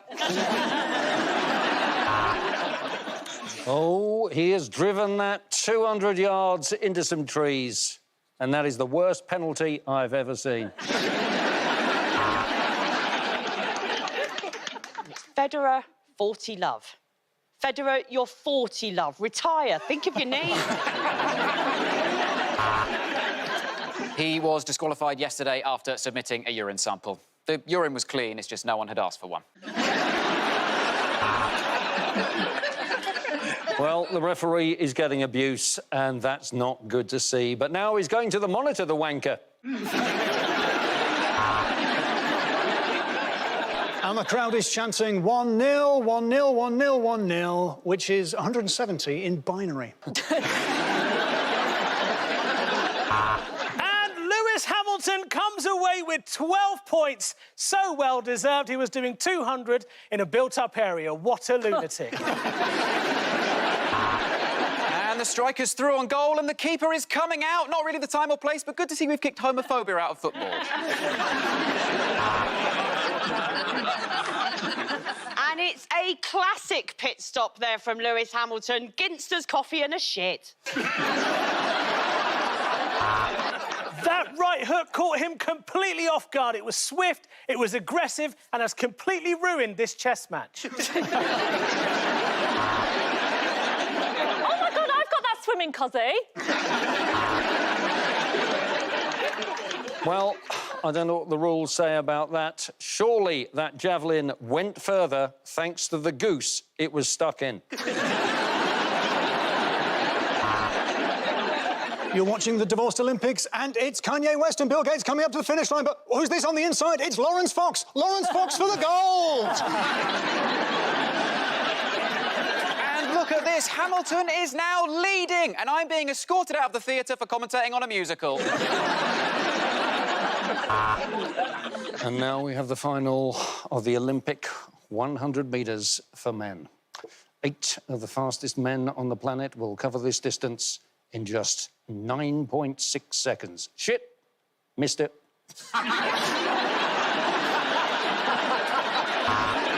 The next topic is unlikely things to hear in the government COVID briefing.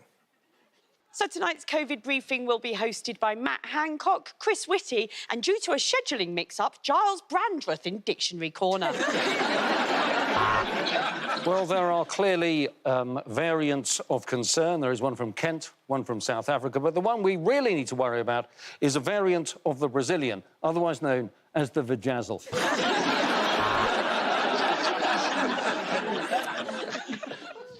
Sorry, Tonight's COVID briefing will be led by Matt Hancock and Ramesh Ranganathan. Yep, he's in this now too. Mr. Hancock, will you stop stalling and just answer the question? It's simple. I'll ask it again. I have no eyes but cannot see. You'll head inside if you see me. What am I? Yeah, my question's for Patrick Vallance. What made you get into virology?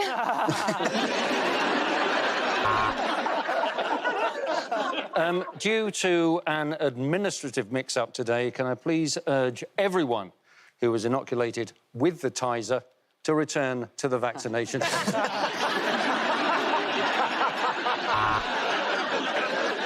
I would still urge you not to travel unless it's absolutely essential. Like that trip to Barnard Castle, that was absolutely fine. Dominic, please don't leak my nudes. So that we can reach out to a wider audience, I'm going to deliver this briefing through the medium of rap. Wham! Bam! Thank you, Van Tam. I'm Professor Chris Whitty, and my ass won't quitty. The ladies all love me, they show me their titties. Wear a mask, please. Shit!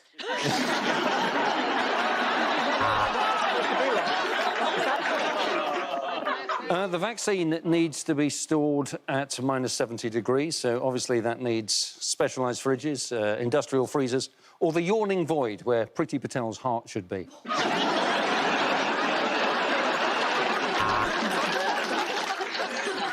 As we reach the final stages of our vaccination programme, we now move on to the last priority group in the country, stage magicians. I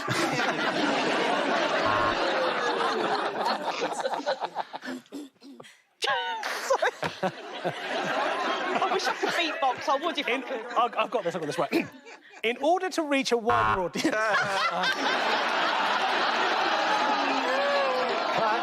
Go back. I'm sorry. Please, positive vibes, right. Wham! Bam! Thank you, Van Time. Holy It's going badly. These COVID briefings have been tough, but all I can say is, at least I didn't try and rap in any of them.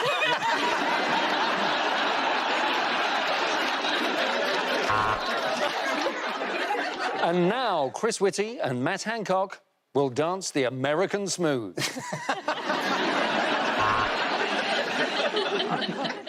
Wham! Bam! Thank you, Van Tam. I'm Professor Chris Whitty, and my ass won't quitty. The ladies all love me, they show me their titties. Wear a mask, please, help the R-rate ease. Stay alert, Britain. Now, next slide, please. Woo! Hey? It was worth it. Yeah, it was worth it. We can now share the grim results of the data we've gathered this week, and it shows that it was avoid Whitty, shag me, and marry Vallance. I've got a little man in my pocket. His name is Quincy St. John. What's that, Quincy? He says I shouldn't have told you.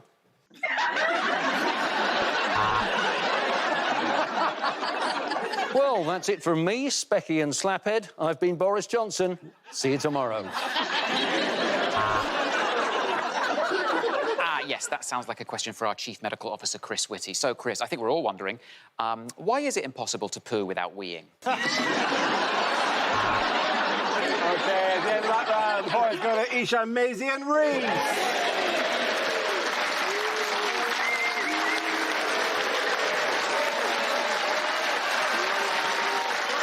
That's the end of the show. This week's winners are Angela Barnes, Hugh Dennis and Alistair Beckett-King. Commiserations to Reece James, Maisie Adam and Ishan Akbar. Thanks for watching. I'm Dara Green. Good night.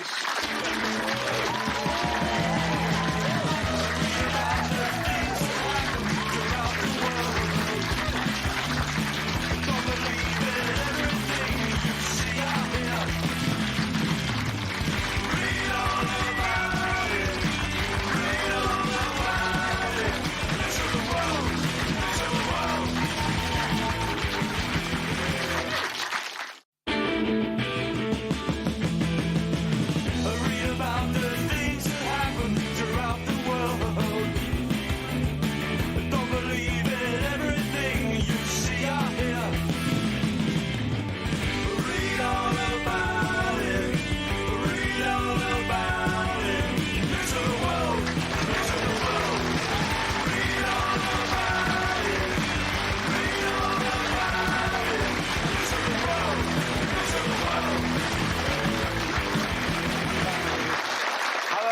welcome to Mock the Week. I'm Dara Breen. Joining this week are Darren Harriott, Catherine Bohart and Ed Byrne, Felicity Ward, Hugh Dennis and Rhys James.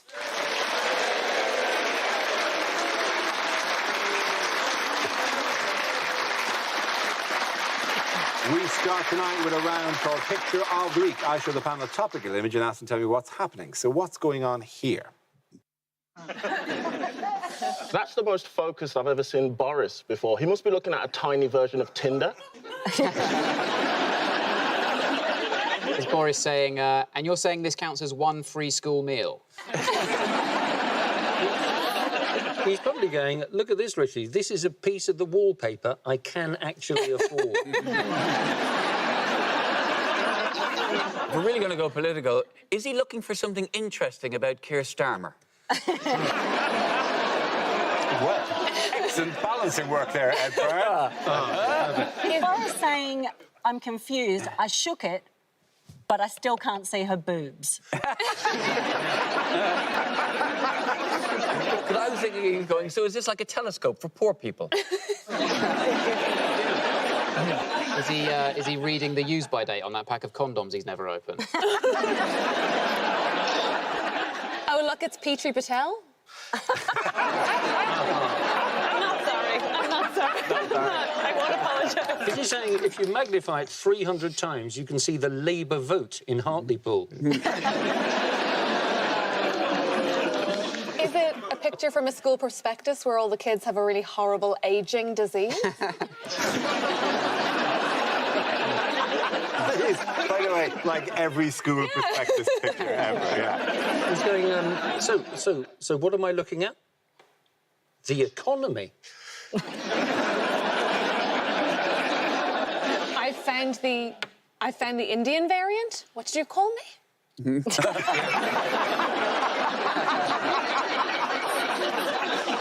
Rishi actually bought Boris Johnson the Dara O'Brien microscope for big boys. Does anyone else have an answer to that? This is Boris Johnson and Rishi Sunak at a lab. Indeed, it is. Absolutely right. Thank you very much, Hugh. Yes, of course.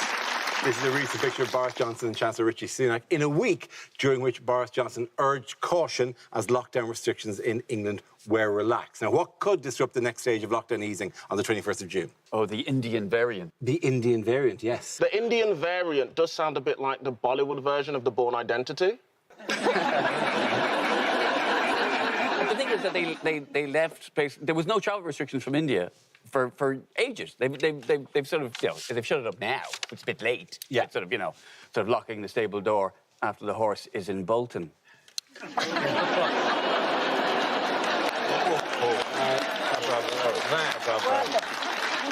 I don't trust lockdown ending. I look at the government's attitude towards lockdown the same way I look at the end of a Marvel film. Like, just because they're telling us it's over doesn't always mean it's over. There might be a post-credit lockdown at any minute. It does feel like Boris has just walked away from a bad guy he thinks he's killed. Yeah. The camera's gone back to an Indian variant, just opening one. The first lockdown, I was being so careful, happy birthday twice, just always washing my hands, nowhere near anyone, wearing my mask. The last lockdown, I was just like, I wonder if my drug dealer does haircut. You don't have a drug. Name 2 drugs. OK. Calpol. Calpol. That's the first one. Calpol, yeah. You're right. As it turned out... Junior aspirin. He wasn't a drug dealer per se, but I do have extra oregano if anyone... Okay. Who have we sent into Bolton? The army. The army have got to be, yeah. I don't know. You're helping a child with his homework. Who have we sent into Bolton? The army. That's right, Hugh. The army. What did the army do? I've been homeschooling. I've done nothing but homeschooling for a year and a half, all right? So this is the tone I take in every conversation. They've got the army into Bolton, but I'm not so sure. I don't want to be swabbed by someone who's also been trained to use a bayonet. I do like the fact they've got a vaccine bus. It sounds like the sort of thing you'd buy on Groupon. It's like a nice day out. I'm actually half vaccinated, but only on my mother's side. To be fair, the PM did say that if it was more transmissible, the Indian variant, then we would have hard decisions to make. I just didn't realise it would be, who do we vaccinate? Who do we shoot? It's very intense. I'm hopeful, though, aren't you? I'm hopeful. I think we'll, you know, I've got a sense of freedom that I didn't have before. It is, admittedly, the kind of freedom, the sense of freedom that you get when you're on the run. The way they're trying to rush through this vaccine, though, before like we get completely done over by the Indian variant, does feel like a teacher just come in saying, Ofsted are going to be here in 25 minutes. It's like 15 facts about rivers. Remember the names of the rivers, OK? I'm going to ask you about a river. You say a river name to me, OK? So who is being vaccinated in Bolton? Teenagers. Yes, teenagers, in an interesting development. Why teenagers? Well, I mean, if they really want to start teenagers spreading the virus, just give them PS5s and ketamine. I know a drug dealer who can get them something close to ketamine. I'm worried that there's going to be a shortage of vaccinations because we're rushing this through. And you know what happens then? There's going to be street jabs. You know, you think you're getting the full Pfizer, but it's actually cut with measles, mumps and rubella. It is a bit mad, isn't it? There are people who won't take this vaccine because they think it's been a bit rushed, but they will happily watch this show.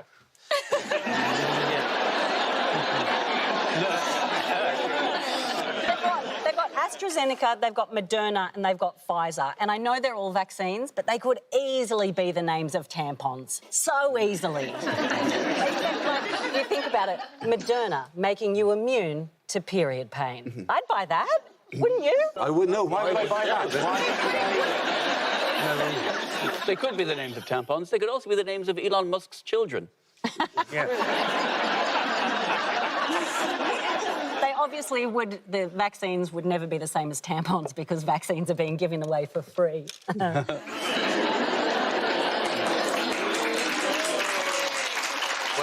Felicity, I do know a dealer who can get you something close to tampons. Reece, you've never seen a vagina in your life. Not for 30 years. OK, we are easing the lockdown, have this week, Drag. So what can we do this week that we couldn't last week? It's been a real test, hasn't it? I think Sunday was the greatest test of how well people behave as regards the letter of the law. To be in your garden with friends and it pissed down and to look at the house going, if only it was tomorrow.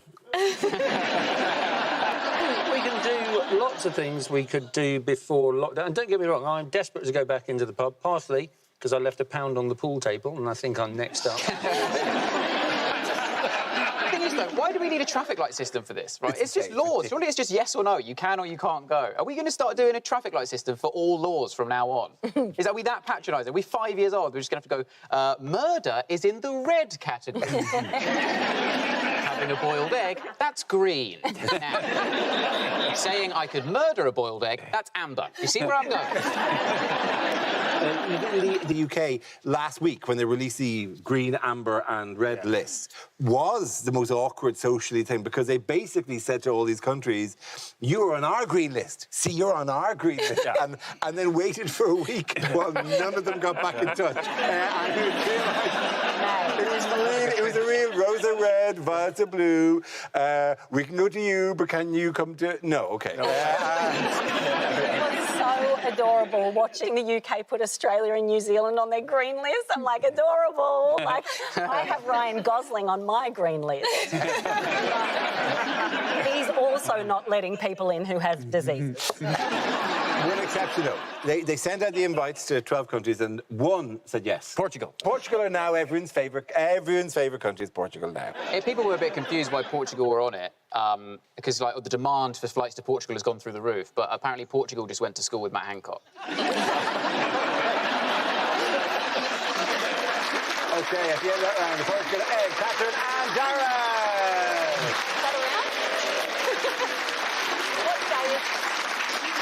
Now we play a round called Sage Something Nice or Sage Nothing at All.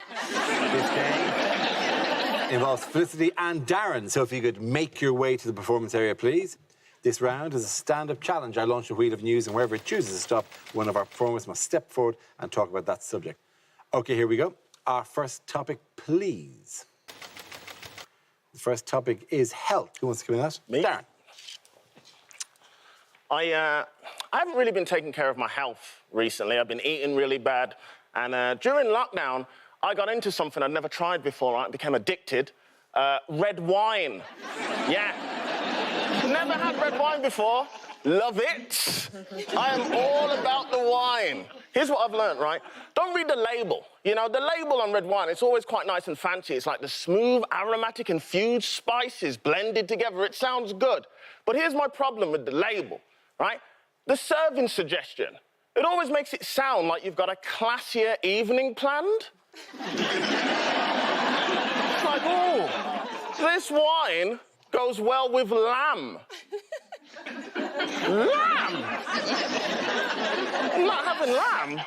I hope this wine goes well with quavers. I realised I had a bit of a drinking problem during lockdown, especially with the wine. You know when you've got a problem when it comes to the recycle day?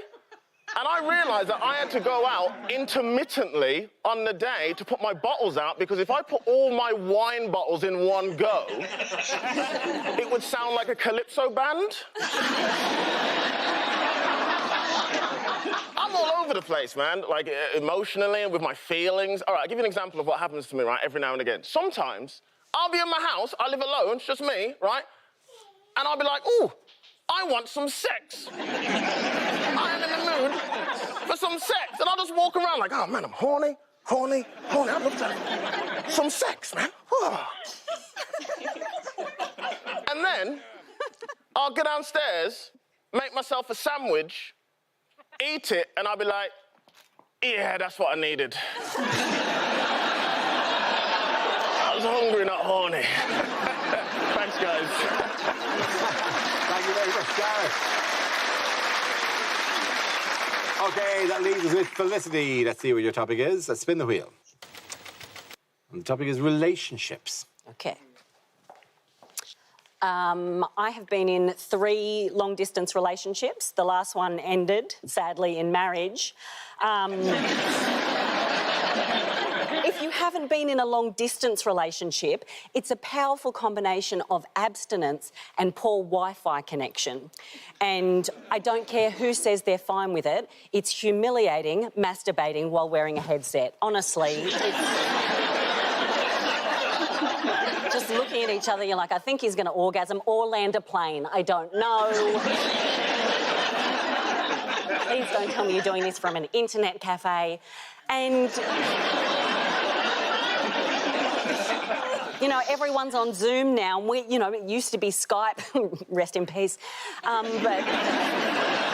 when I Skyped, it would always freeze on the ugliest face I could possibly pull. Like, at least with FaceTime, the screen goes a little bit blurry and the words come up, and just nicely it just says, you have poor connectivity. You know? And what that meant was, just do something about your face, yeah? That's why it's called FaceTime. It's time to sort this out, yeah? Not Skype. Skype's like, you're a dog, here's proof. Or I don't know if you ever had this, sometimes it would freeze and then repeat the last half second of action, so your face would be down in the corner going, have-a-da, have-a-da, have-a-da, have-a-da. Someone's looking at you going, giggity, giggity, giggity, giggity, giggity. Just 2 people being maniacs at each other. Thank you. Lovely stuff. Well done. Very good. Points there go to Darren. Come on back. Thank you.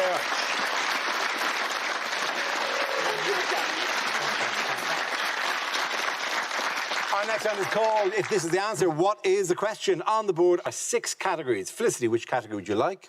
I'd like world news, thank you, Dara. No problem at all. Your topic is world news. The answer is 5,000 kilograms. What is the question? Is it how much pasta I think I should cook for 2 people? Is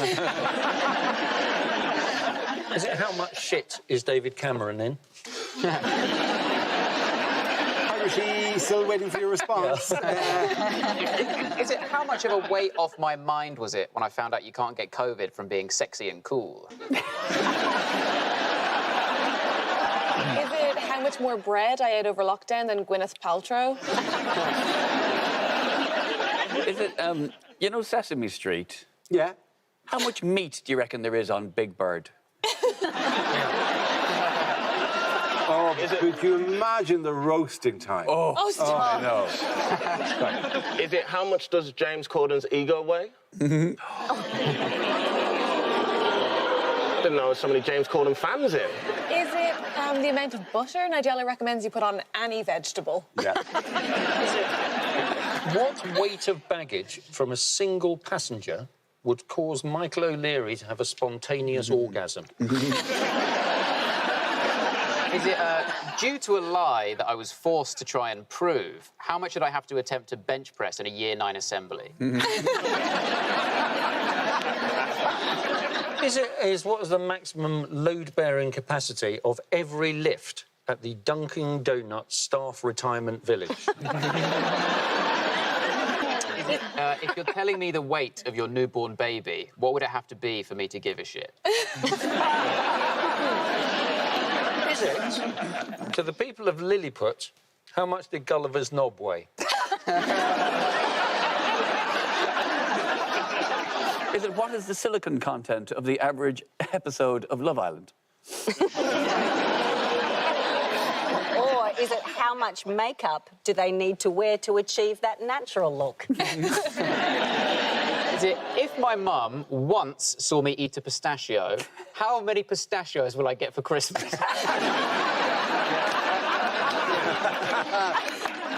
Is it what is the weight of crumpets George Clooney insisted Warburton's deliver to his house? Yeah. In order to do that ad. What the fuck is he doing? He gives the money to charity, apparently. But he's a billionaire. He could already give money to charity without looking like a cock. And the correct answer? Is it the launch weight of the probe China sent to Mars? Absolutely right. Thank you very much, Ed. Very good.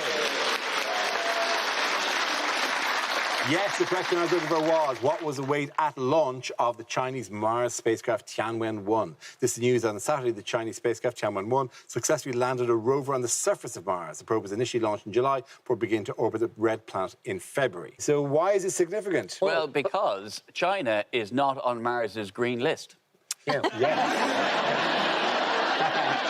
I mean, everything is amber. Everything is amber. Yeah, it's great. The American one is up there, though, or still at the same time, isn't it? Yes, it is. Perseverance up there, yeah. Are they planning their own series of robot wars without you in it? Does feel...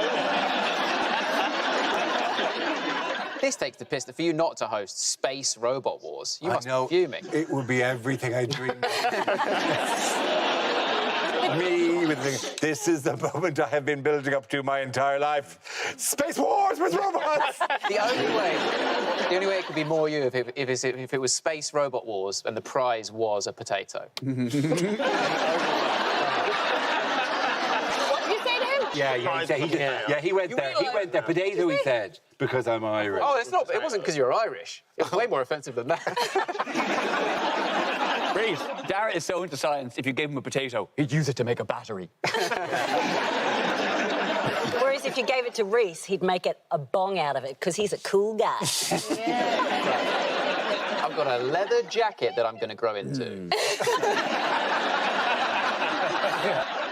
So they landed on Mars. I think that DPD were actually supposed to deliver it to Venus, but no one was home, so they left it with a neighbour. Crazy, though, isn't it? A neighbour? Hey, Dara, are you saying that no one in your area is a neighbour? It's only the people next to you? I'm just saying. Okay, maybe Venus is on the same street as Mars. Yeah, almost like a neighbour. Remember the show Neighbours? They weren't just 3 houses, it was a street of houses. And they were neighbours and they became good friends, as we know from the song. I don't want to be controversial, but I'm going to speak for all women when I say we do not give a shit about going to Mars. Like, when are we going to start spending some money on Venus, like we've asked you 1,000 times? You never listen. Do you know what I mean? The Russians have gone to Venus, and it is horrible. Horrible. Is it? And they do. Is it? Is it, Dara, or is that just your opinion? Yeah. I'm happy to move on to happy stories. Oh my God, my favourite happy story, genuine, was in Glasgow. There was a thing during the week that a street in Glasgow all came out to protest the police taking somebody away. It was an immigrant thing, and the street all came out and they all protested. And it was an incredible image, which I presume loads of you saw. Except I came into it late. I missed the development of the story. I only saw the final image, the bit where the two guys were released, but no context at all. And I was watching this clip going, what has happened here? Because it looked like the police just pulled up to a street in Glasgow, went, you're not going to believe what we've got in here. No, not until the street. Everyone. And then brought in a massive crowd and went, OK, are we all ready? Let's open the doors. And two guys from India walked out and waved.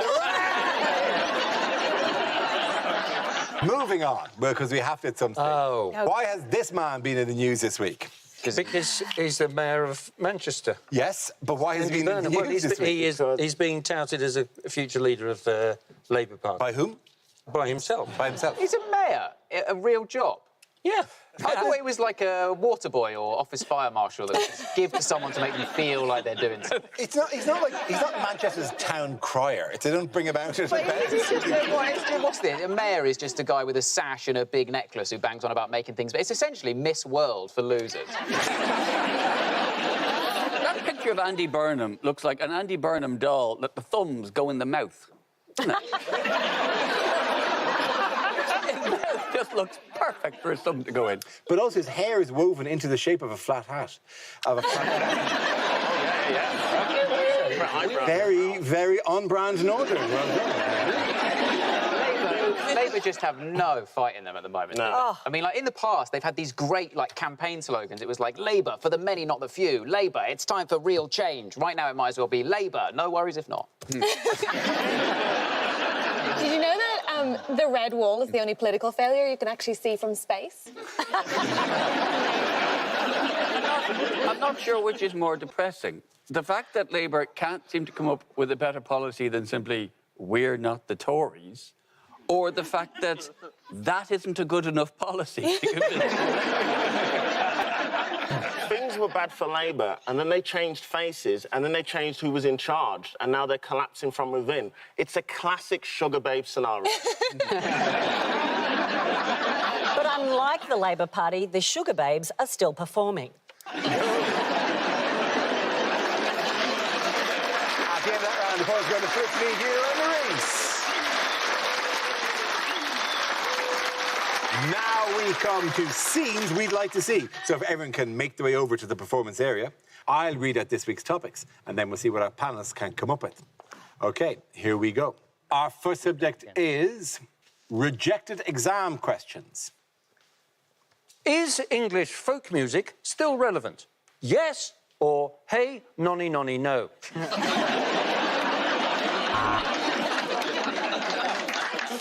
Philosophy. If a man says he sets the bar high at limbo, is he saying he's good or bad?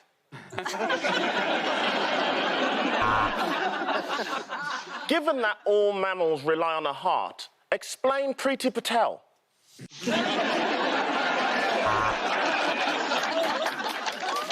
Modern politics. Question 1. What the fuck?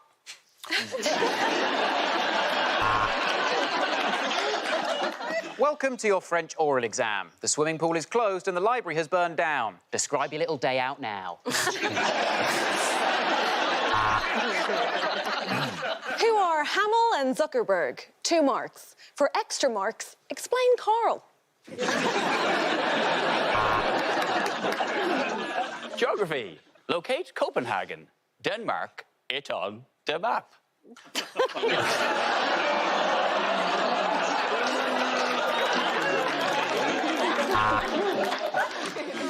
Teaching practice. Question 1. Who threw that?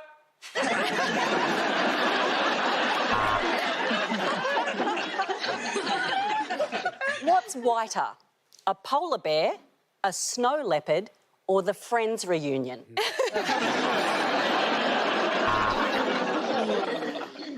Maths. If Grandma has £1 million in the bank and I'm her only grandchild, why won't she die? Translate into French. Piss off, Jack, you can't fish here.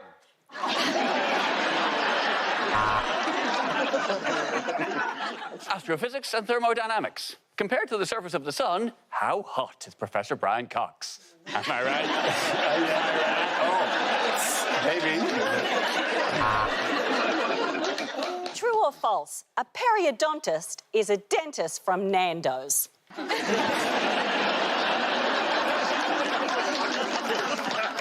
This is your politician entry exam. Please avoid answering any of these questions.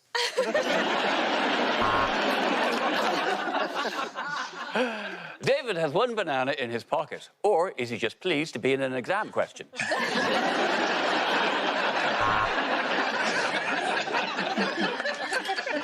Technology. Explain TikTok to your dad. You have 12 hours. Name an influential Baroque composer. And then if you like them that much, then name 2 of their albums. Nature. Question 1. What is the best way to attract a mate? Scent, song, or... Oi, Derek!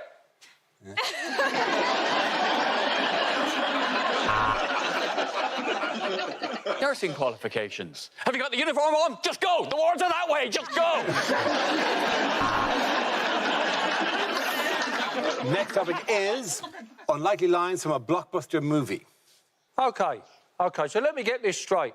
When you change from a car to a transformer, are you saying that the little cup holder becomes your bumhole?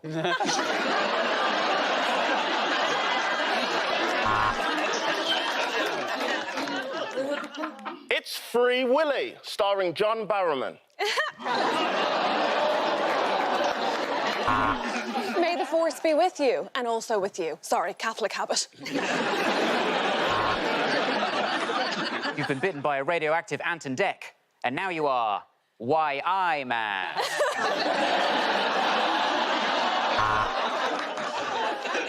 Hello, I'm James Bond. Call me Jimmy. Pap, better out than in. Fancy a bit of rumpy-pumpy?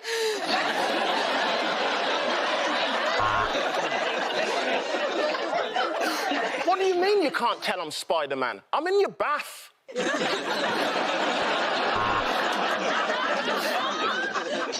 Yeah, just bear in mind he's got that weird building fetish, so if you build it, he will come.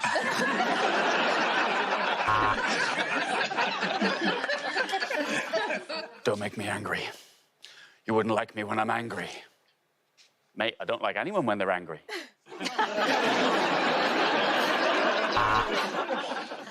Oh, what's that movie? West Side Story. That reference is 50 years old. Yeah, fresh. Ah, Mr. Bond, I've been expecting you for about nearly 2 years now.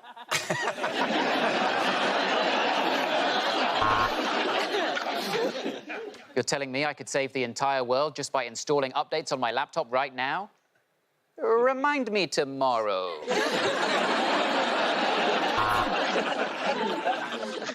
The Tyrannosaurus Rex has escaped again. Don't worry, I'll get it. Here, Rexy! Rexy, Rexy!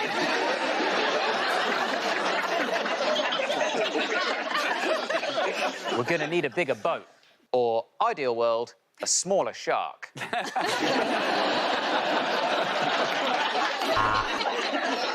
So, Dr. Octopus, meet your ultimate enemy, a Greek family with a barbecue. Say hello to my little friend. Oh, God, I've told you when you said that, it really turns me off. Honey, just take the children and take them to your mothers, OK? I'll explain everything later. Just go now! Oh, thank Jesus.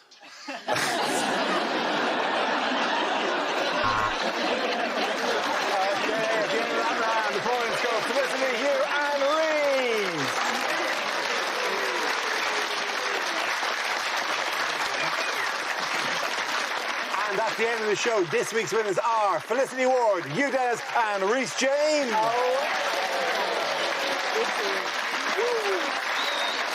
Commiserations to Darren Harriott, Catherine Bohart, and Ed Byrne. Thank you for watching. I'm Dara Green. Good night.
Welcome to Mock the Week. I'm Dara Breen. Joining me this week are Rhys James, Maisie Adam and Robin Morgan, Angela Barnes, Hugh Downs and Ahir Shah.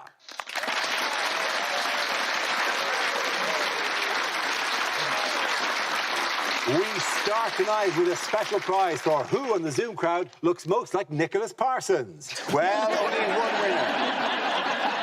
One winner tonight. Thank you for making a special effort.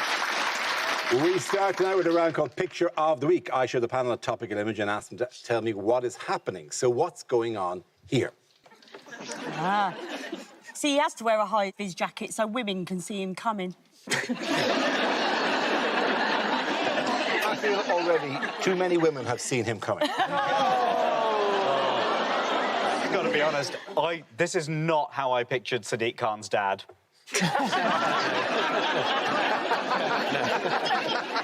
This is just a man so posh that he sticks his pinky out when holding a steering wheel. That poor woman. Usually you get on a bus to avoid running into a weirdo on the way home. I imagine what he's actually doing is going...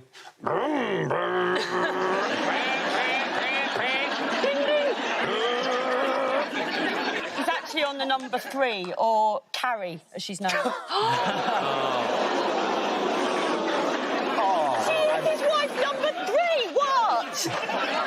He's going, when I said I wanted to touch a hooter. I think we're being a bit mean. Like, he looks genuinely scared. Like, he's going, can you give me a hand? I'm not good at pulling out. I'm just not good. Sorry, I just got that. You're welcome. Does anyone have the correct answer? I believe, Dara... Yes? that is a picture of Boris Johnson. Absolutely right. Yes, of course. This is a recent picture of Prime Minister Boris Johnson, who this week was optimistic that the country is on course to lift all COVID-19 restrictions by June the 21st. Where, by the way, which parts of the UK shouldn't be celebrating too soon? So all the places have got the Indian variant. Yes. Yes, which, after my appearance this evening, is this studio, unfortunately. But the way they have done it is like they've done most of their COVID policy, which is, rather than do a proper announcement, they've just sort of, like, whistled it into the wind. Yeah. And hoped that someone in Bolton just hears, stay in your house. There is a variant in the country, but to find out where, you must answer me these questions. My first is in COVID, but not in Corona. I've heard that there's a new variant now. There's a Yorkshire variant. Oh, yeah. well, That's which has taken the heat coincidentally what the booker of this show calls me. Is it not technically called God's own variant? I think the Yorkshire variant's just like all the others, except it'll talk to you at a bus stop. I do think if there was ever going to be a variant that wasn't responsive to the vaccine, it would be the Yorkshire one, because it would take one look at that Oxford thing and go, oh, posh prick. Which, of course, literally, it is. On the news, they must really struggle on the news reports, because presumably they just want to go, the Yorkshire variant, where everything is done proper. Literally, like, obviously, I know COVID COVID is bad, but when the Yorkshire variant came out, I was a little bit proud. I was like, yes, putting us on the map.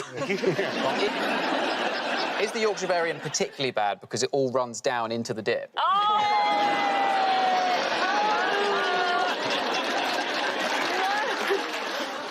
Yes, so there's new variants, but no, but it could narrow down to. I mean, it could be that somebody will be able to go to patient zero and go, that's yours, by the way. That's your variant. You made that. Track it back, yeah. And in Yorkshire, And they did that to the guy in Brighton right at the beginning. And do you remember? And it was all like, oh, Brighton super spreader. And I was like, thank God, he's got my nickname now. During the year, I found out, just in terms of knowing this kind of stuff, knowing that you can end the world, I found out that I have an asteroid named after me. And I have the path of the asteroid and everything I can find. It's in the International Registry of Asteroids. Me, Cox got one as well. We both, somebody quietly, never told us. I just weirdly found it on a Google search. There was a slightly odd bit of that story, because of the perspex, I misheard that. He said, I've got an asteroid named after me. My cock's got one too. No. Well, yes, no, I do mean rather than my penis is so legendary that there's a celestial body named after it. I once had a joke that featured the words nom nom nom. It was about how do you tell which is astronomy, which is astrology, and it features the word nom nom nom. Brian Cox is delicious. That was a part of the joke, right? And it's how you remember that which astronomy is the proper one, right?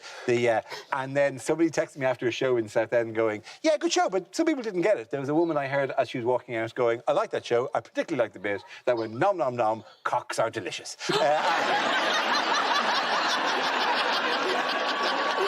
They may well be. They may well be. I mean, I might have been caught out in a lie there. I have no idea, but listen, you know. I'm happy to move on. Yeah. So how about that variant, huh? The Las Vegas venue was turned into a temporary COVID vaccination facility this week. Oh, this was a strip joint. It was a strip joint, yes. Presumably there, you're most likely to go to get vaccinated against the Brazilian variant. I think it's the place you're most likely to see the Brazilian variant. It's also very weird, isn't it? One of the reasons they're doing it is because there's very low vaccination uptake in Las Vegas. In Nevada, Because people in Las Vegas who spend their whole time playing blackjack think that taking the vaccine is too much of a gamble. Are strip clubs still open? I can't imagine anything... Oh, yeah. I can't imagine anything less sexy than sanitising a pole. I can't think of anything more necessary in a strip club. I mean, those surfaces have been demanding to be wiped for a decade now. It's not overdue. It's got to be pretty Wait a minute, this is brass, this pole. It doesn't. This whole thing doesn't scream hygiene, does it? It doesn't. It's Nothing. like booking a smear test in a TK Maxx. To be fair, Astra and Zeneca do sound like stripper names. Yeah. And on the main stage, Astra. On the second stage, Moderna. How are you supposed to work out which ones are the real nurses? I mean, Reece, obviously, for you, it's a good thing that this doesn't happen in this country because, on the one hand, you want the vaccine, but on the other, you hate seeing your mum at work. My mum is one of the nation's finest doctors, you are correct. Moving on, here's a small story you may have seen or not seen. Why is BBC journalist Martin Bashir come under fire this week? We really are suckers for old news at the moment. Yeah. We've got Diana back. We're currently going through a plague. We're banging on about Scottish independence every other week. What are we doing next? A hosepipe ban and a new inquiry for Cat Bin Lady? He showed bank statements, didn't he, to convince Diana to do an interview. But the brilliant thing about the bloke who did the bank statements is he's now demanded an apology from the BBC. And you think, well, why? Well, you could just write one yourself. That's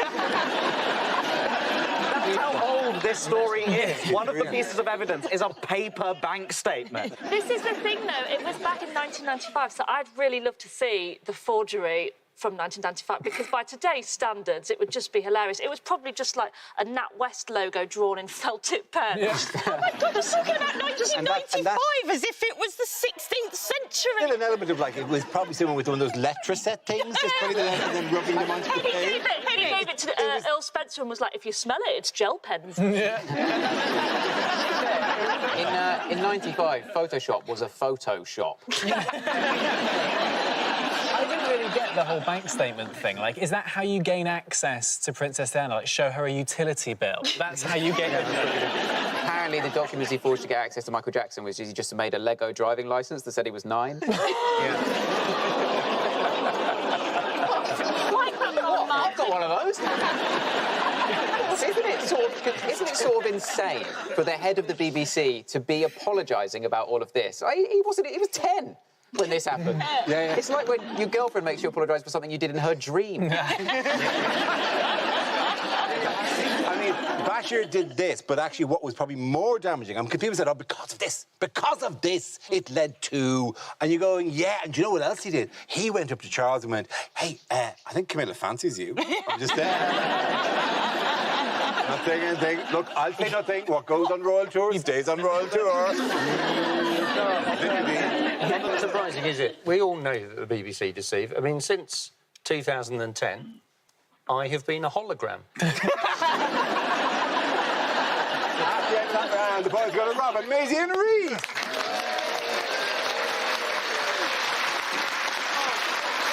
Now we play a round called Pfizer Chiefs. This game involves Angela and Robin, so if you could make your way to the performance area, please. This round is a stand-up challenge. I launch a wheel of news, and wherever it chooses to stop, one of our performers must step forward and talk about that subject. OK, here we go. Our first topic, please. The first subject is masculinity. Who wants to come in at? Robin. It's a lovely picture of me. I come from Wales, which is a very masculine part of the world, I feel. My dad is a very masculine man. He's a beautiful man, very blunt, though. Before I did stand-up, I'd never been in a relationship before, and I said to my dad, Dad, I'm thinking of doing stand-up. And he said, well, Robin, a lot of stand-ups, they talk about having sex or their relationships, so what are you going to talk about? Who's up, Dad? Talk about mum's affair, that's what I'll talk about.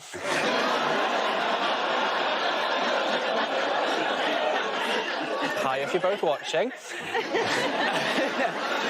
Wales, beautiful part of the world, amazing place. You should come when there's not a pandemic on. It's my favourite thing about Wales is that we have free prescriptions on the NHS. Oh my God! So I've been on the pill for 4 years.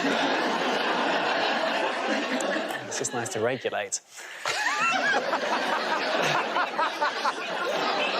People get very annoyed about the war on men. People have boycotted companies. Gillette got boycotted a few years ago because they had quite a woke advert where they called out toxic masculinity. Like, I'm not going to boycott Gillette. It's not going to do them any harm if I do. I shave once every Eurovision.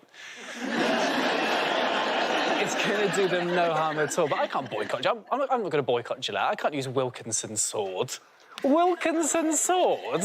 I can't use Wilkinson sword because that's what my friend Barry Wilkinson used to call his penis.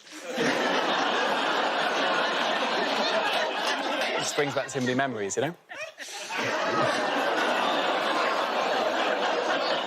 Hi, Mum and Dad, if you're watching. I think men change their behaviour when they're around other men, though. Like, stag do is a perfect example. My stag do started in a Wetherspoons in Cardiff, and then it got worse. Right?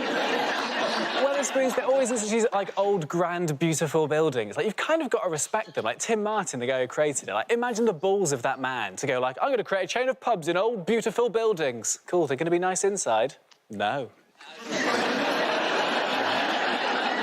going to serve food? Sort of. What time are you going to open? 6 a.m.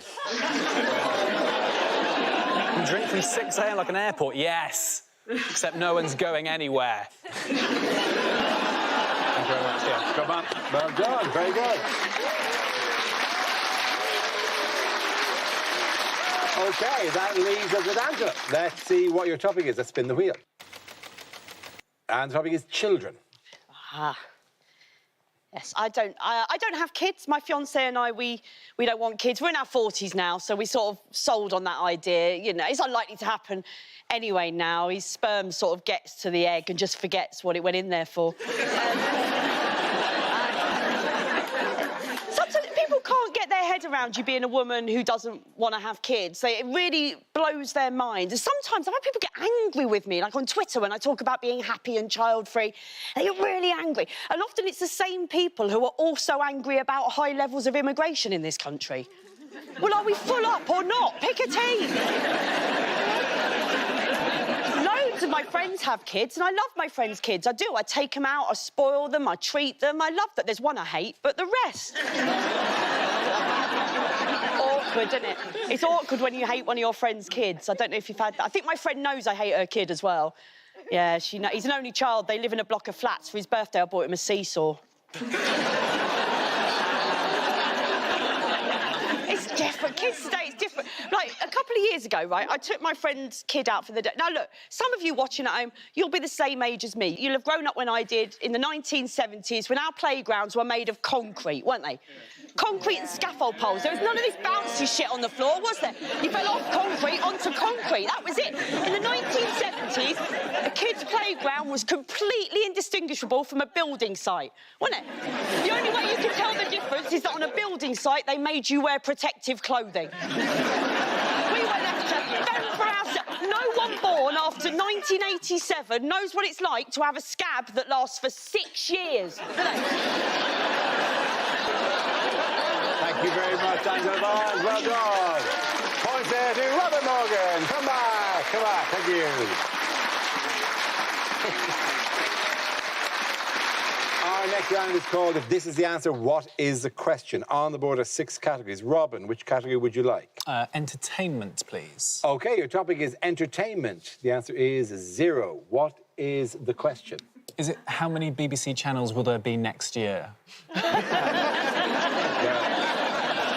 What is my current Uber rating, given that I spent the last year writing a thesis called Are Uber Drivers Ticklish? On Monday, how many days without incident were there at Ryanair? Is it during lockdown, how many K of my couch to 5K did I manage? Is it, what did Jacob Rees-Mogg score in his Speak Slang Like a Roadman exam? How many people are going to tune into next year's COVID briefing reunion episode? Is it how many dragons chose to invest in my idea, reggae shampoo? Is it what are the chances of Martin Bashir getting a knighthood? No idea, but on an unrelated note, Reese, how many trophies has Harry Kane won with Spurs? Oh, just because you might not have the context, I'm Harry Kane's dad. Is it how much authority did Jackie Weaver have? Is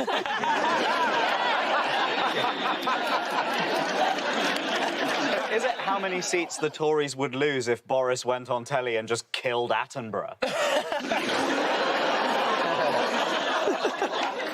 Is it how many people were on board when I tried to start referring to it as drinky poos instead of diarrhea?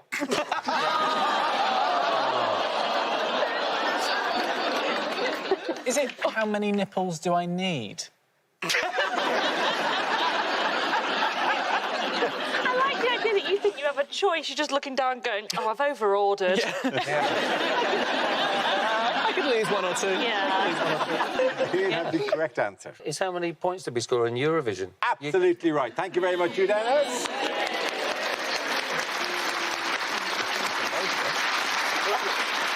Yes, the answer I was looking for was how many points did the UK score at this year's Eurovision Song Contest? James Newman's song Embers scored 0 points. This is the 5th time that UK has come last and the 2nd time it's received no points. It's also the first time, however, any country has scored no points since the scoring system was changed in 2016. I mean, nothing against him, but it was a bad song, right? I mean, you know, if COVID was as catchy as that song, we wouldn't be in this mess, would we?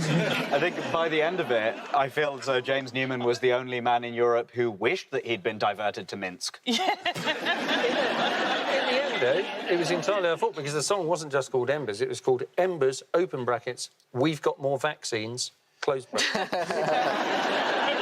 I mean, we got less points than Germany, who had a massive middle finger dancing on stage. Literally did. That's how much people hate us. This is the easiest game of rock, paper, scissors you'll ever play.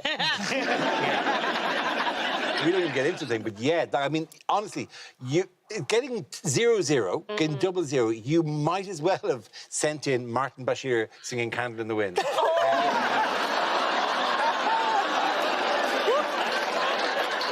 Same number of points. Or more.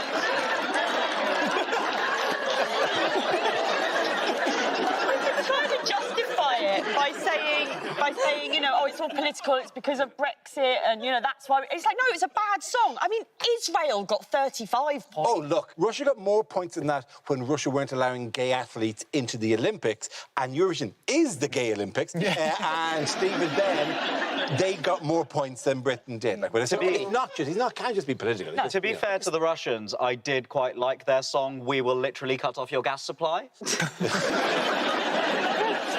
In other news, who came back into the limelight to criticise Boris Johnson and the government this week? Dominic Cummings. Yes, it was Dominic Cummings returns. Now, we record this on Tuesday, so the evidence is going to be given our tomorrow or your yesterday. Which is the slogan of my new Dignitas-based healthcare system. Doritas, our tomorrows, your yesterday. So we don't know exactly what he said, but what are the whispers that he's going to say in front of a parliamentary critic tomorrow? The first one, the biggest one, is that he and Boris had a love child. Yep. The second was that he did a massive poo outside Westminster. Yeah, exactly. It's so hypocritical because he's like the maid of honour that gets pissed at your wedding and then grabs the mic and goes, and she ate a kebab out of a bin, forgetting to mention that they went halves with you. Watching Dominic versus Boris Johnson is sort of like one of those ancient riddles where it's like, one of these men can only lie, and the other can only lie. I just didn't think he'd driven to Barnard Castle to sort out his hindsight. Actually, where are they? Is he going to have to... Do you think he's going to keep up the bad eyesight lie? Bumbling in like Mr. Blobby, knocking everything over? He's saying that this could undermine our trust in politicians. I was like, who was trusting politicians? Right? That's like saying that Hannibal Lecter has really undermined my faith in cannibals. One of his main things is that he's saying that herd immunity was the government's goal, right? And then really shortly after that, Matt Hancock came out and said that it wasn't a goal. And it's like, VAR ruins everything. Yeah, that was one of the real takeaways from Dominic Cummings' Twitter thread was that he said that herd immunity was the government's secret policy, and previously you simply had to infer that from the government's words and actions. Yeah, exactly. This is it. Like, it wasn't a secret policy because Boris Johnson went on This Morning and basically talked about it. Like, if you have a secret policy, don't tell Phil and Holly. Just before Gino De Campo makes a prawn linguine. Also, it's not a policy anyway, is it, herd immunity? It's the absence of a policy. Yes, it is. It's like going, how are you going to solve hunger? Well, soon there won't be anyone to be hungry. OK, at the end of that round, points go to Angela, Hugh and Aher.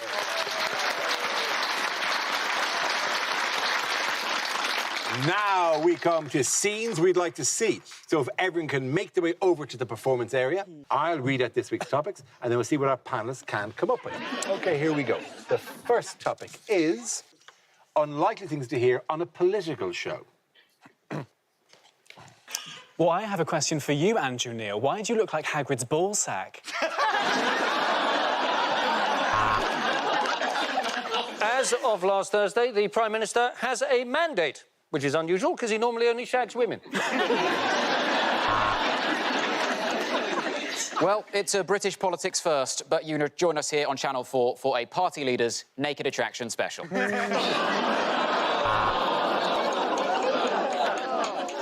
Next week, we will be following the by-election. God, I wish I was by.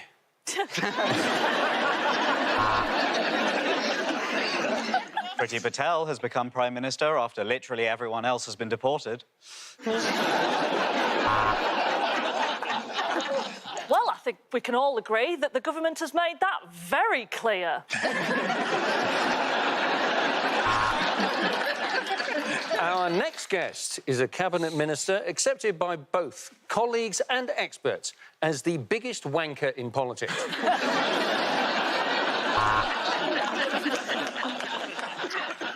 On tonight's show, I'll be speaking to the leader of the Liberal Democrats, Ed Michaels. And the funny thing about that is, none of you know whether that's his name or I've just made it up. It has been spreading faster than any of us can manage, but it refuses to wear a condom and you elected it Prime Minister.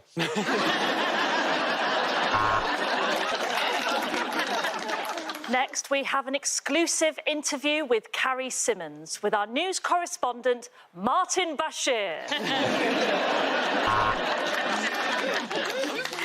And now to explain his new policy on dealing with religious heretics, it's Andy Burnham.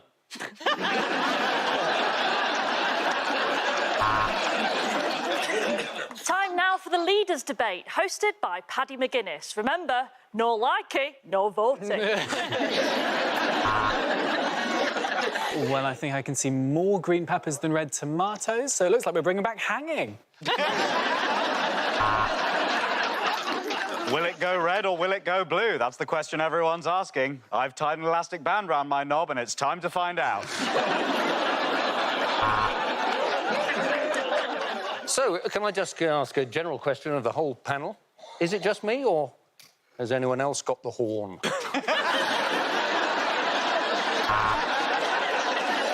So, tonight, to discuss the relationship between church and the state, we have Archdeacon Michael Smith and, in the interest of balance, Satan.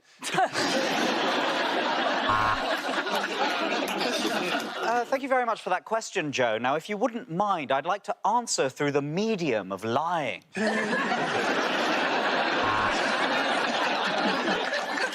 Transport Minister, will you just answer the question? I repeat, if Thomas the Tank Engine has a mouth, surely that means he also has an anus.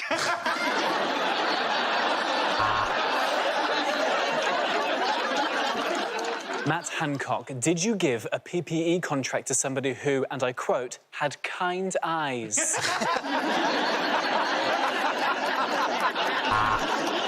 Next topic is commercials that never made it to air.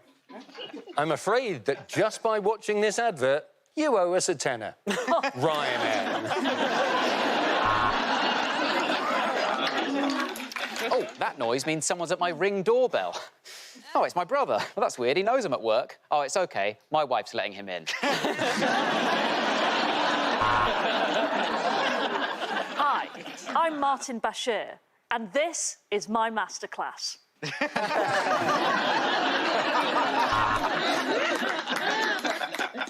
British Gas. Fuck you.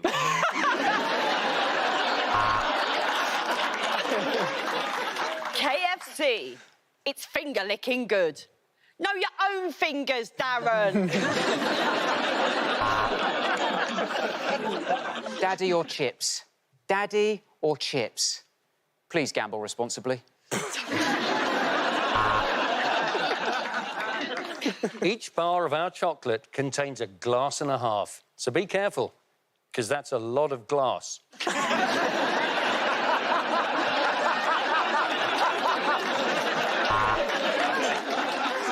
Daddy or chips! Daddy or chips!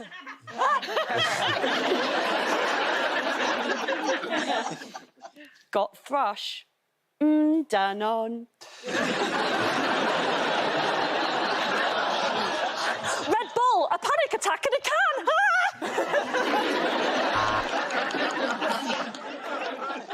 Num, num, num. Cocks are nice.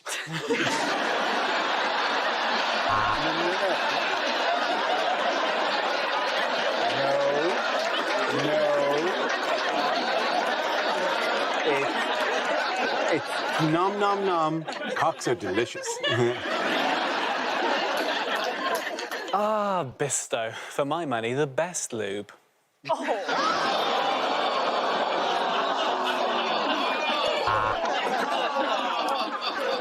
BP.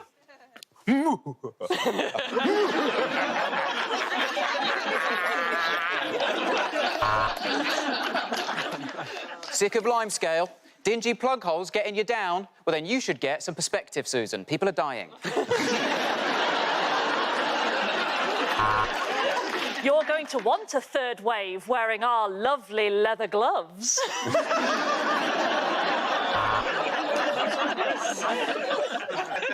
Want someone to shout at you in your own living room while you ruin the carpet by sweating on it? You got this, Peloton!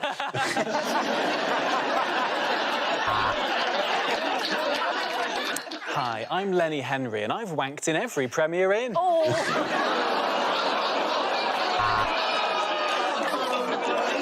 The army. We're always looking for new recruits. Try not to think about why.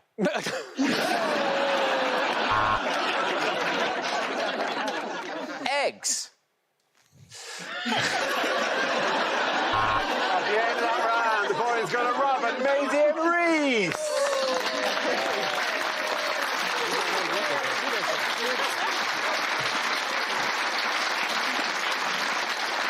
And that's the end of the show. This week's winners are Reese James, Maisie Adam and Robin Morgan.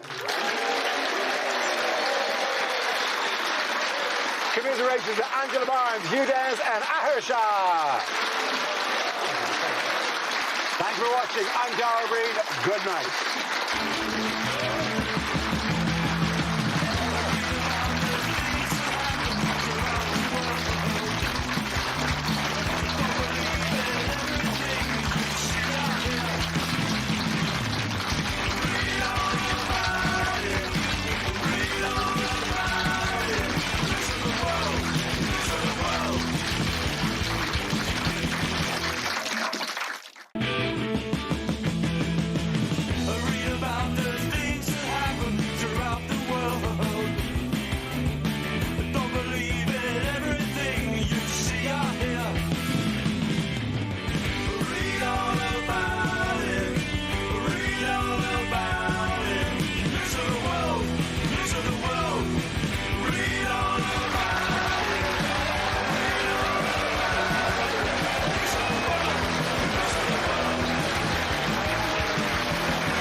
Welcome to Mock of the Week. I'm Dara Breen. Joined this week are Kate Curd, Maisie Adam and Ed Byrne, Angela Barnes, Hugh Dennis and Milton Jones.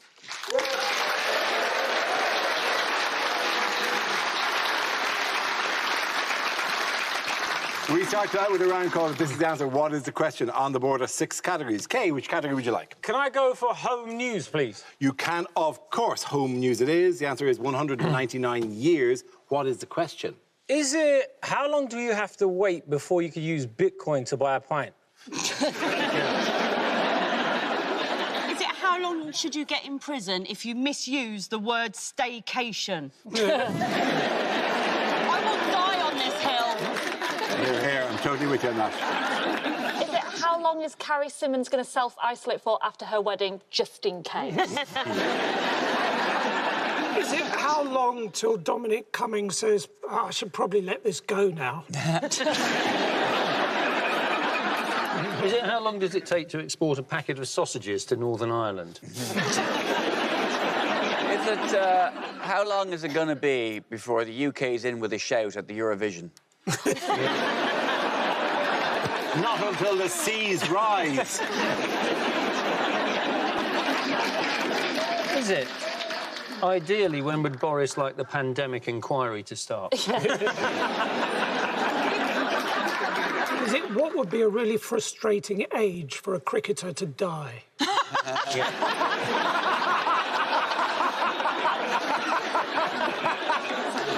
Is it what's too big an age gap for Leonardo DiCaprio?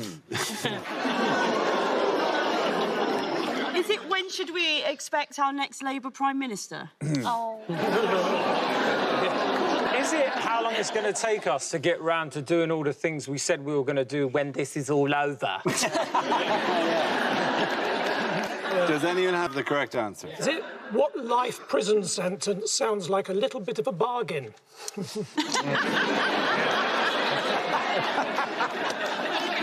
it, how long would it take Robert Peston to read War and Peace as an audiobook? Is it how long ago did Nelson say, whatever you do, don't put me on a pedestal? I think the correct answer is, how long is it since the Prime Minister got married in office? Absolutely right. Thank you very much, Hugh. Very good. Yes, the question I was looking for was, before this week, when was the last time a sitting British Prime Minister got married in office? This is news that Boris Johnson married his fiancée, Carrie Symonds, last weekend in a small ceremony at Westminster Cathedral. He becomes the first Prime Minister to marry in office since Lord Liverpool in 1822. So, what was notable about the ceremony? Was it that it was the first episode of the new remake of Don't Tell the Bride? Imagine marrying Boris Johnson. I mean, it makes you wonder, doesn't it? Who the hell was she shagging and avoiding? What was unusual about the wedding, I think, was they got married in a Catholic church, although Boris has been married twice before. I had no idea he was Catholic. But then when you think about it, I think on one hand... Not Catholic. Of course he's not Catholic. Well, I think it makes it... Like, on one hand, I think he can't be Catholic because the man shows absolutely no guilt at all, and we know that's a founding... Yes. But on the other hand, he clearly doesn't believe in contraception. So... There are so many things, Megan. Like, I mean, the notion of him being Catholic was, I'd imagine in Northern Ireland, would be greeted with a wry smile. Oh, well, that's turned me around completely. Sinn Féin are going, well, I'm looking at him in a new light.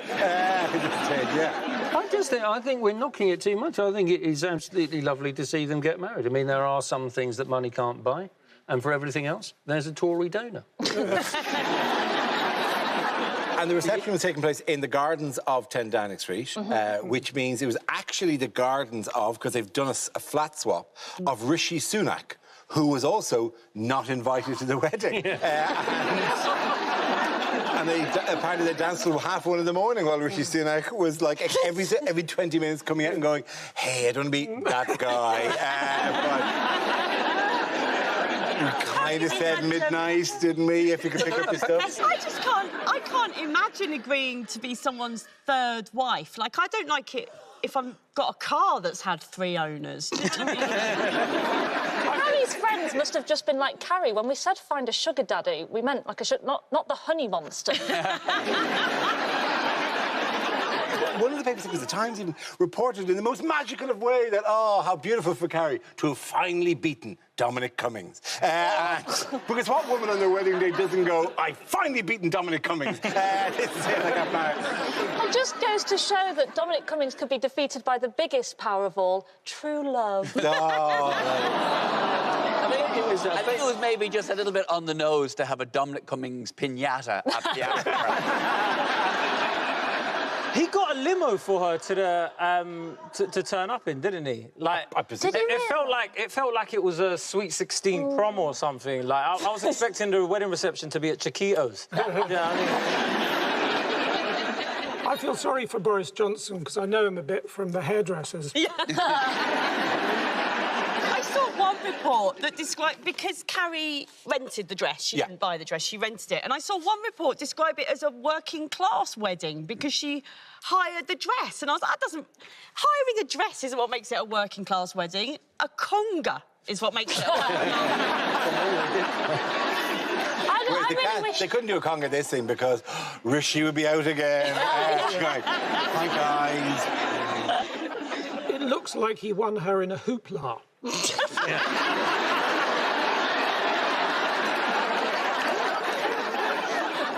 I wonder, though, if Boris actually did get married, because he said he'd put a ring round the care homes.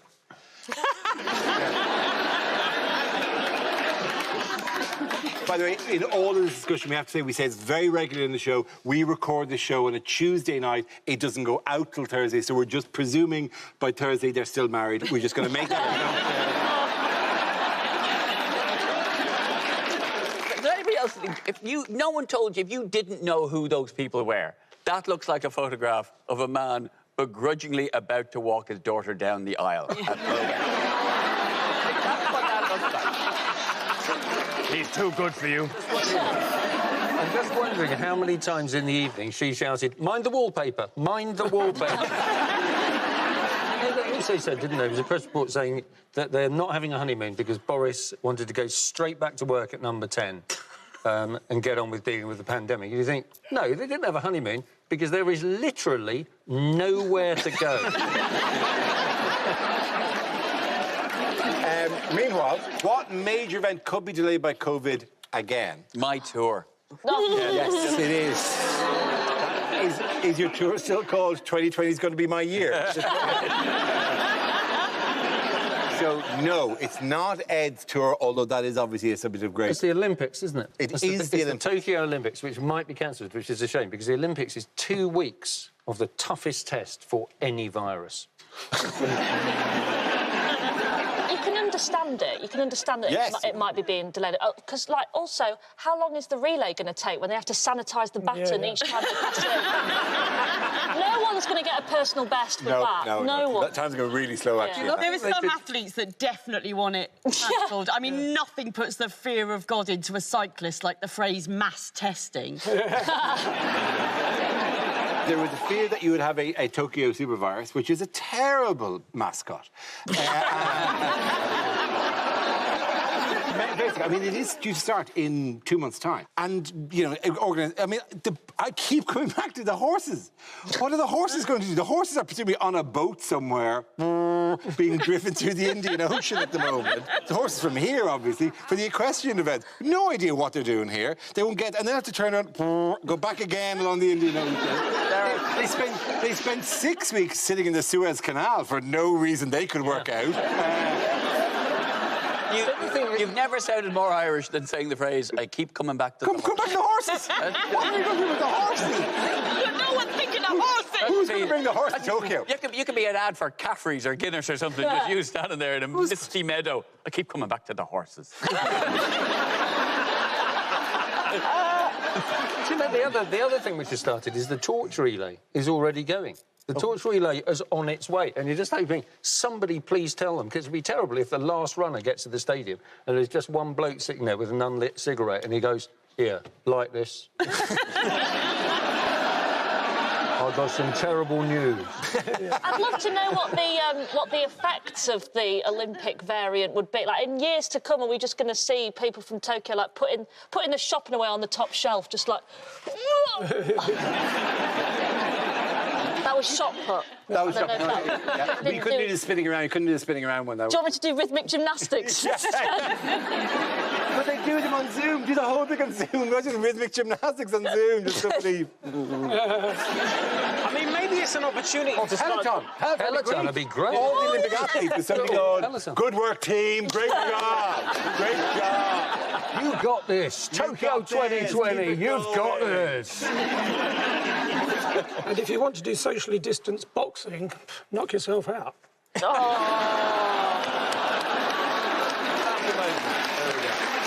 the end of that round, the points go to Angela, Hugh and Milton.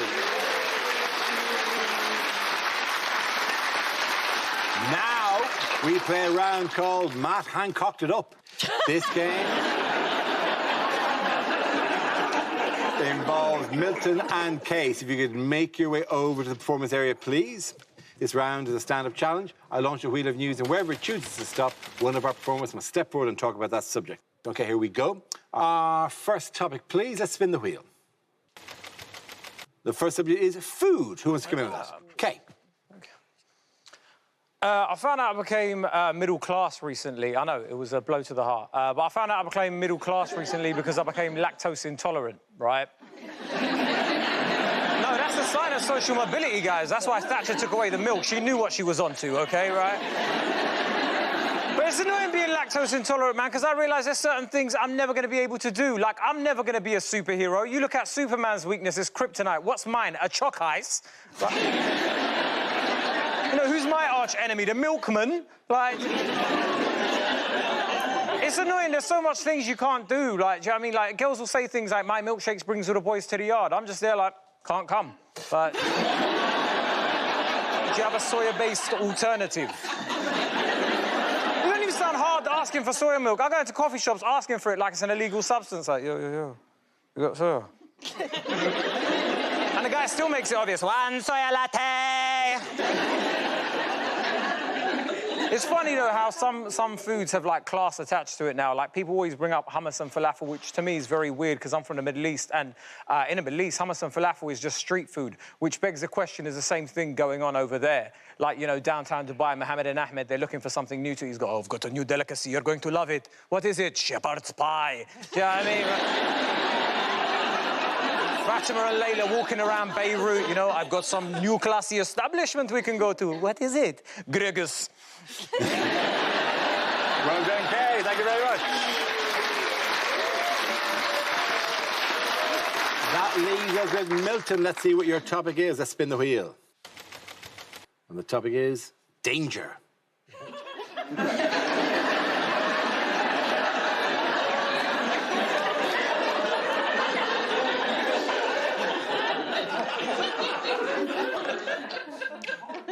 This morning, I attached a lock to the front of my house to slow down burglars who arrive by barge. What if the threat of diabetes combines with Islamic extremism in a new terror group called Choc ISIS? A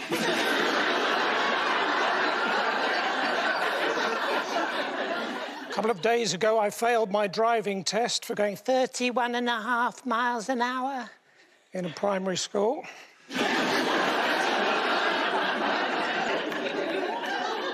My uncle, he had a camera inserted internally, but he was annoying the wedding photographer.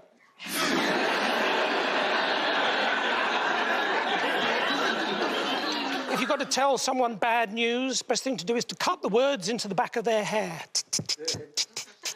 I'm sorry, I crashed your car. Because then when you show them in the mirror, they'll probably just say, oh, that's fine, thanks. Yeah.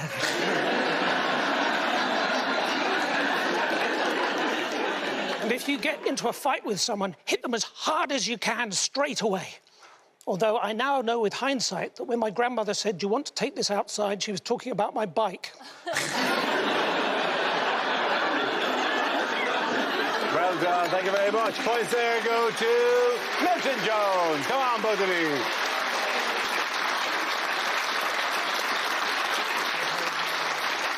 Our next round is called Picture of the Week. I show the panel a topical image and ask them to tell me what's happening. So, teams, what's going on here? That's Matt Hancock showing us how many times he's told the truth. Is he just going, hey, guys, a lot of rumours have been circulating the last couple of days, so I'm just doing this video to speak my truth? Is he saying, check my inbox again? Are you sure there's not a wedding invite from Boris? Oh. Is he just trying to hack Boris's laptop and going, try Big Balls Boris 69? Oh, my God, it worked! Matt Hancock's going, my nephew showed me this. Apparently, if you type in Matt Hancock is a, and then see what... Oh, dear, that's... So going, if you enjoy my work, you can subscribe to my OnlyFans. I even take the mask off. He looks like he's recording a message that's going to be played to Dominic Cummings before Dominic's lowered into a tank full of hungry sharks. This is Minister for Health Matt Hancock, who this week has come under pressure over his handling of the COVID crisis in the early stages of the pandemic, following testimony given by the Prime Minister's former Chief Advisor, Dominic Cummings. Did we all watch the full 7-hour super edit of Dominic Cummings? If I wanted to watch 7 hours of a man moaning incoherently, I'd just ask my uncle what he thinks of Greta Thunberg. There he is. I tell you where he's not on his way to, is Boris's wedding. He's clearly giving chase to the man who just stole his cufflinks. What was also interesting was the fact that the sort of reaction by left-wing people, essentially, to Dominic Cummings, who we've all slagged off Dominic Cummings to high heaven for being a liar and a charlatan, and now that he's slagging off Boris Johnson, it's like, oh, it has a ring of truth to it. It's like that one evening when the Daily Mail became the paper of record because it printed a story about David Cameron putting his todger in a dead pig's head. Suddenly, the Daily Mail with the truth. Do we believe what he said about, you know, how he retold the story about his trip to Barnard Castle? That doesn't ring true, does it? There were threats. There were threats. I can't tell you about them now. But there were threats. Shh, I can't say anything anymore. But the information I gave you was incorrect because other things were happening as well that I also can't tell you about. Shh, that's all I'm saying. Oh, I'm in danger even here. Even talking about it now, I'm in danger. I've never been the victim of a security risk, but I'm pretty sure that if I was... I mean, he went to, like, a well-loved beauty spot. That's not what you do if your family's at risk. You don't go, oh, there's been a security risk. People are threatening to murder us, so get in the car, we're going to Alton Towers. You certainly don't go to Salisbury Cathedral, for example, because that's where they go. That's exactly where these kind of people go to. They love going there. I didn't think this would be the battle that we were looking forward to this summer. I thought we were going to see Anthony Joshua versus Tyson Fury. Instead, it's Matt Hancock and Dominic Cummings. It's like male pattern baldness versus erectile dysfunction. Hey, those two things can coexist very peacefully. What are ministers racing to do before June the 21st? Get as many people vaccinated as possible. Absolutely, yes. I tell you what, though, June the 21st is the longest day of the year, so if they don't open up, there's going to be a lot of disappointed druids. That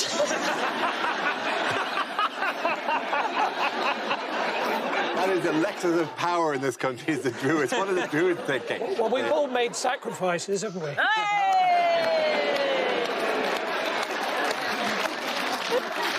Oh, my God, we're going to have so many druids getting in touch going, well, actually, we don't do sacrifices. But it's not going to be an email, it's going to be on some part. Well, they won't be able to go to They'll have to... on the back of a mead bottle. I'm just happy to see old people on the streets again. You're happy to see old people on the street? Yeah, so, I mean, one of my hobbies was helping them cross the road and stuff, so, That's like, very good. you know what I mean? But, yeah, it's just nice seeing them in their corduroy and stuff. Yeah, it's good to have them out. No, because they were hidden for about 18 months. They weren't hidden. No, they were. And also, Kay, I don't know if you've looked at the Zoom, but if you're being mean about old people, you have alienated I'm not being mean about it. I said it's bloody lovely seeing them on the road again. You said they were old. You said they were old. Actually, they look amazing. But most of those people are younger than me. The thing which isn't most striking about our Zoom audience tonight isn't the fact that they may or may not be older. It's the fact that 2 people in our Zoom crowd are on the witness protection program and cannot let their faces be seen. And that is... and have insisted on only appearing in silhouette.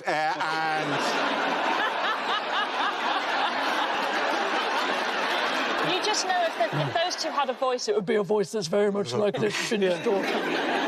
My only request, probably my greatest thing, I think I could endure this. This is a state that we could probably stay in if we could just agree on one app for pubs and ordering pints. If we could just have one app, please, rather than the 9 or 10 separate apps we currently have to manage. Because if I have one more night where I'm out with people and they go, oh, shite, I've ordered a pint in a different pub. And then... And I'm going between the 2 pubs. It's like Mrs. Doubtfire. I'm trying to... I'll have the pints here. Oh, quick, out the door, down the street with the pubs, like whatever. It's weird, isn't it? You start... There's all these things that you start... The specific things that you miss. Like, for me, it genuinely is nightclubs. And I mean the really horrible ones. The stickier the floor, the better. That's what I'm missing. It's been a while since I've been in a nightclub. Do they still have the cloakroom system with the little raffle tickets? Yes, yes. I do still have a leather jacket in Tiger Leeds. You see, I did a similar thing. I once couldn't find the tickets, so I never got my coat back. But then, like, I went home with a bloke that night. I got lucky, you know, took my bra off and the ticket fell out. And he went, did you win that bra in a tombola? Oh, my gosh. I thought they might have upgraded it now, that's all. Okay, if I don't win the bra on this week, I'm in trouble. Clean out. You're gonna have to help me carry them home.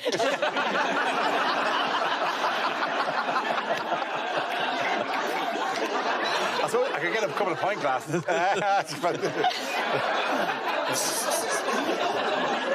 We've no idea how breasts work. At the end of that round, the boys are going to Ed, Maisie and Kane.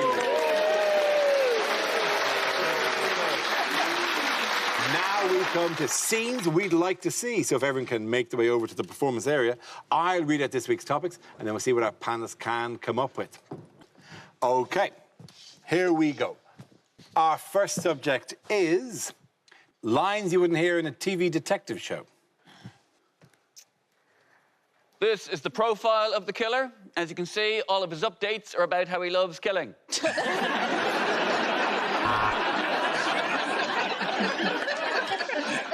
I expect you are wondering why I have gathered you here.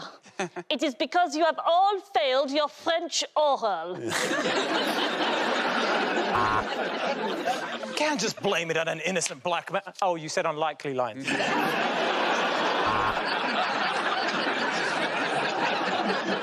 Don't go in there, sir. Miss Marple's just done a massive poo.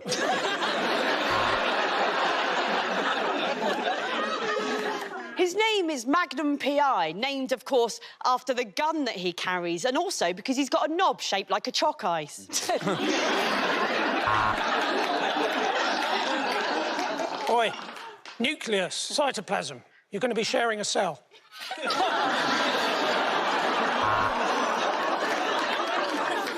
I've just had the mayor on my ass. I find it gets him in a better mood before I talk to him about funding.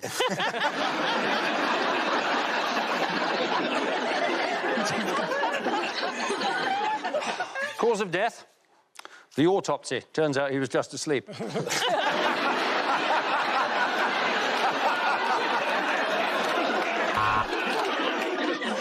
Sarge, we did the DNA test in reverse, and is the result.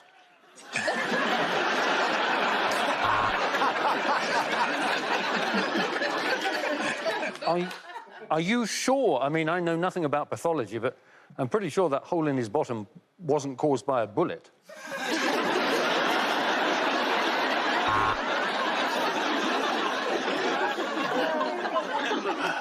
Guy's been dead for about a week. Horrible thing is, his dogs have been locked in here as well. They haven't been outside in that long. I take them for a walk, but so far, no leads.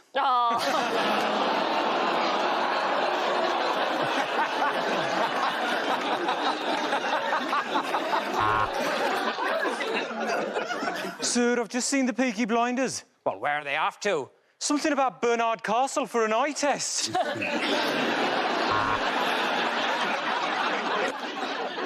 Need to ask a few questions to help us with our inquiries. We'll start with, do you know who's been doing all the crimes?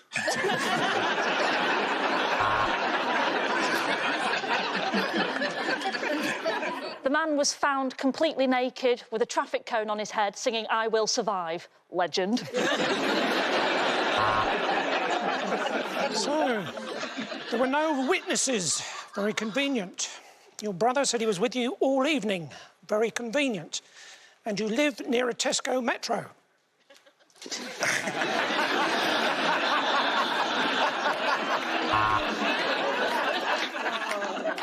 Traces of blood, saliva, semen, and I'm getting cinnamon.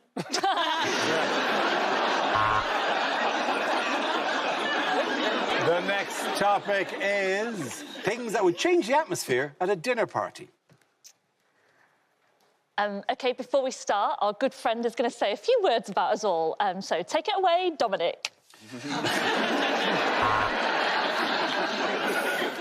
No, it's not Parmesan, actually. I wondered where I'd put my pedicure foot file.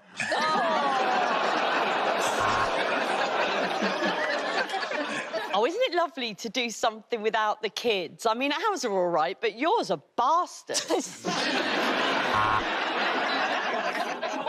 Bad news is my cat's died. The good news is we have a new starter. Oh, and before we start, can I just check, is anyone allergic to peanuts or shards of broken glass?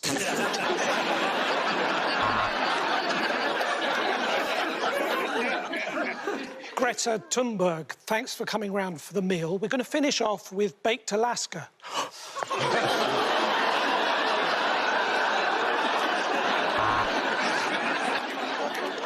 Before we start, I'd like to say, Grace, you weren't invited.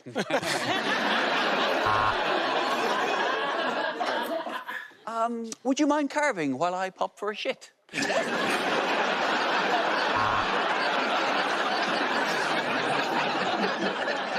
I'll tell you what's a quick and easy game to play. Find us fish fingers. You rip open the packet and there they are.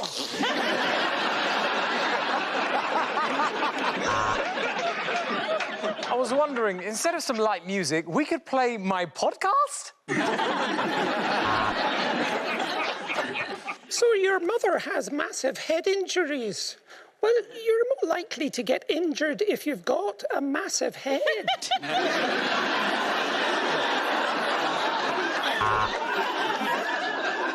And then after dessert, I thought we could hunt the deadliest game of all, man.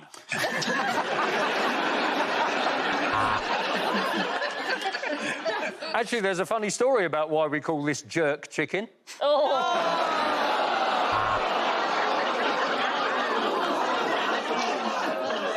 I've got toad in the hole, so I'm just going to go to the loo. You chat amongst yourselves.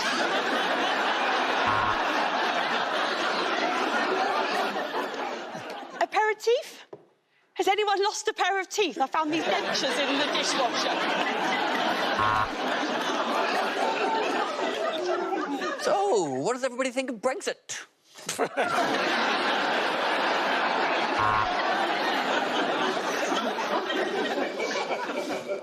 Does anyone want more coffee, or do you want the bill?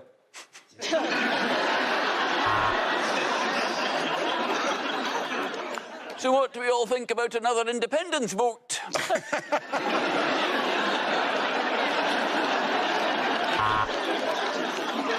No, they're all from our garden. Slugs.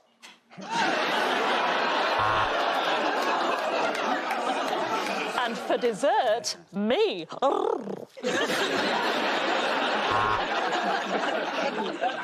So it is getting kind of late. I was wondering if there's any chance of you fucking off. OK, the end of and points to Angela, Hugh and Milton.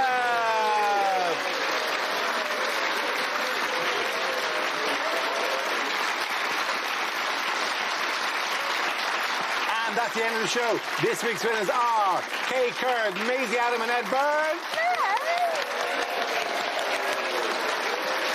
Commiserations to Angela Barnes, Hugh Dennis and Milton Jones.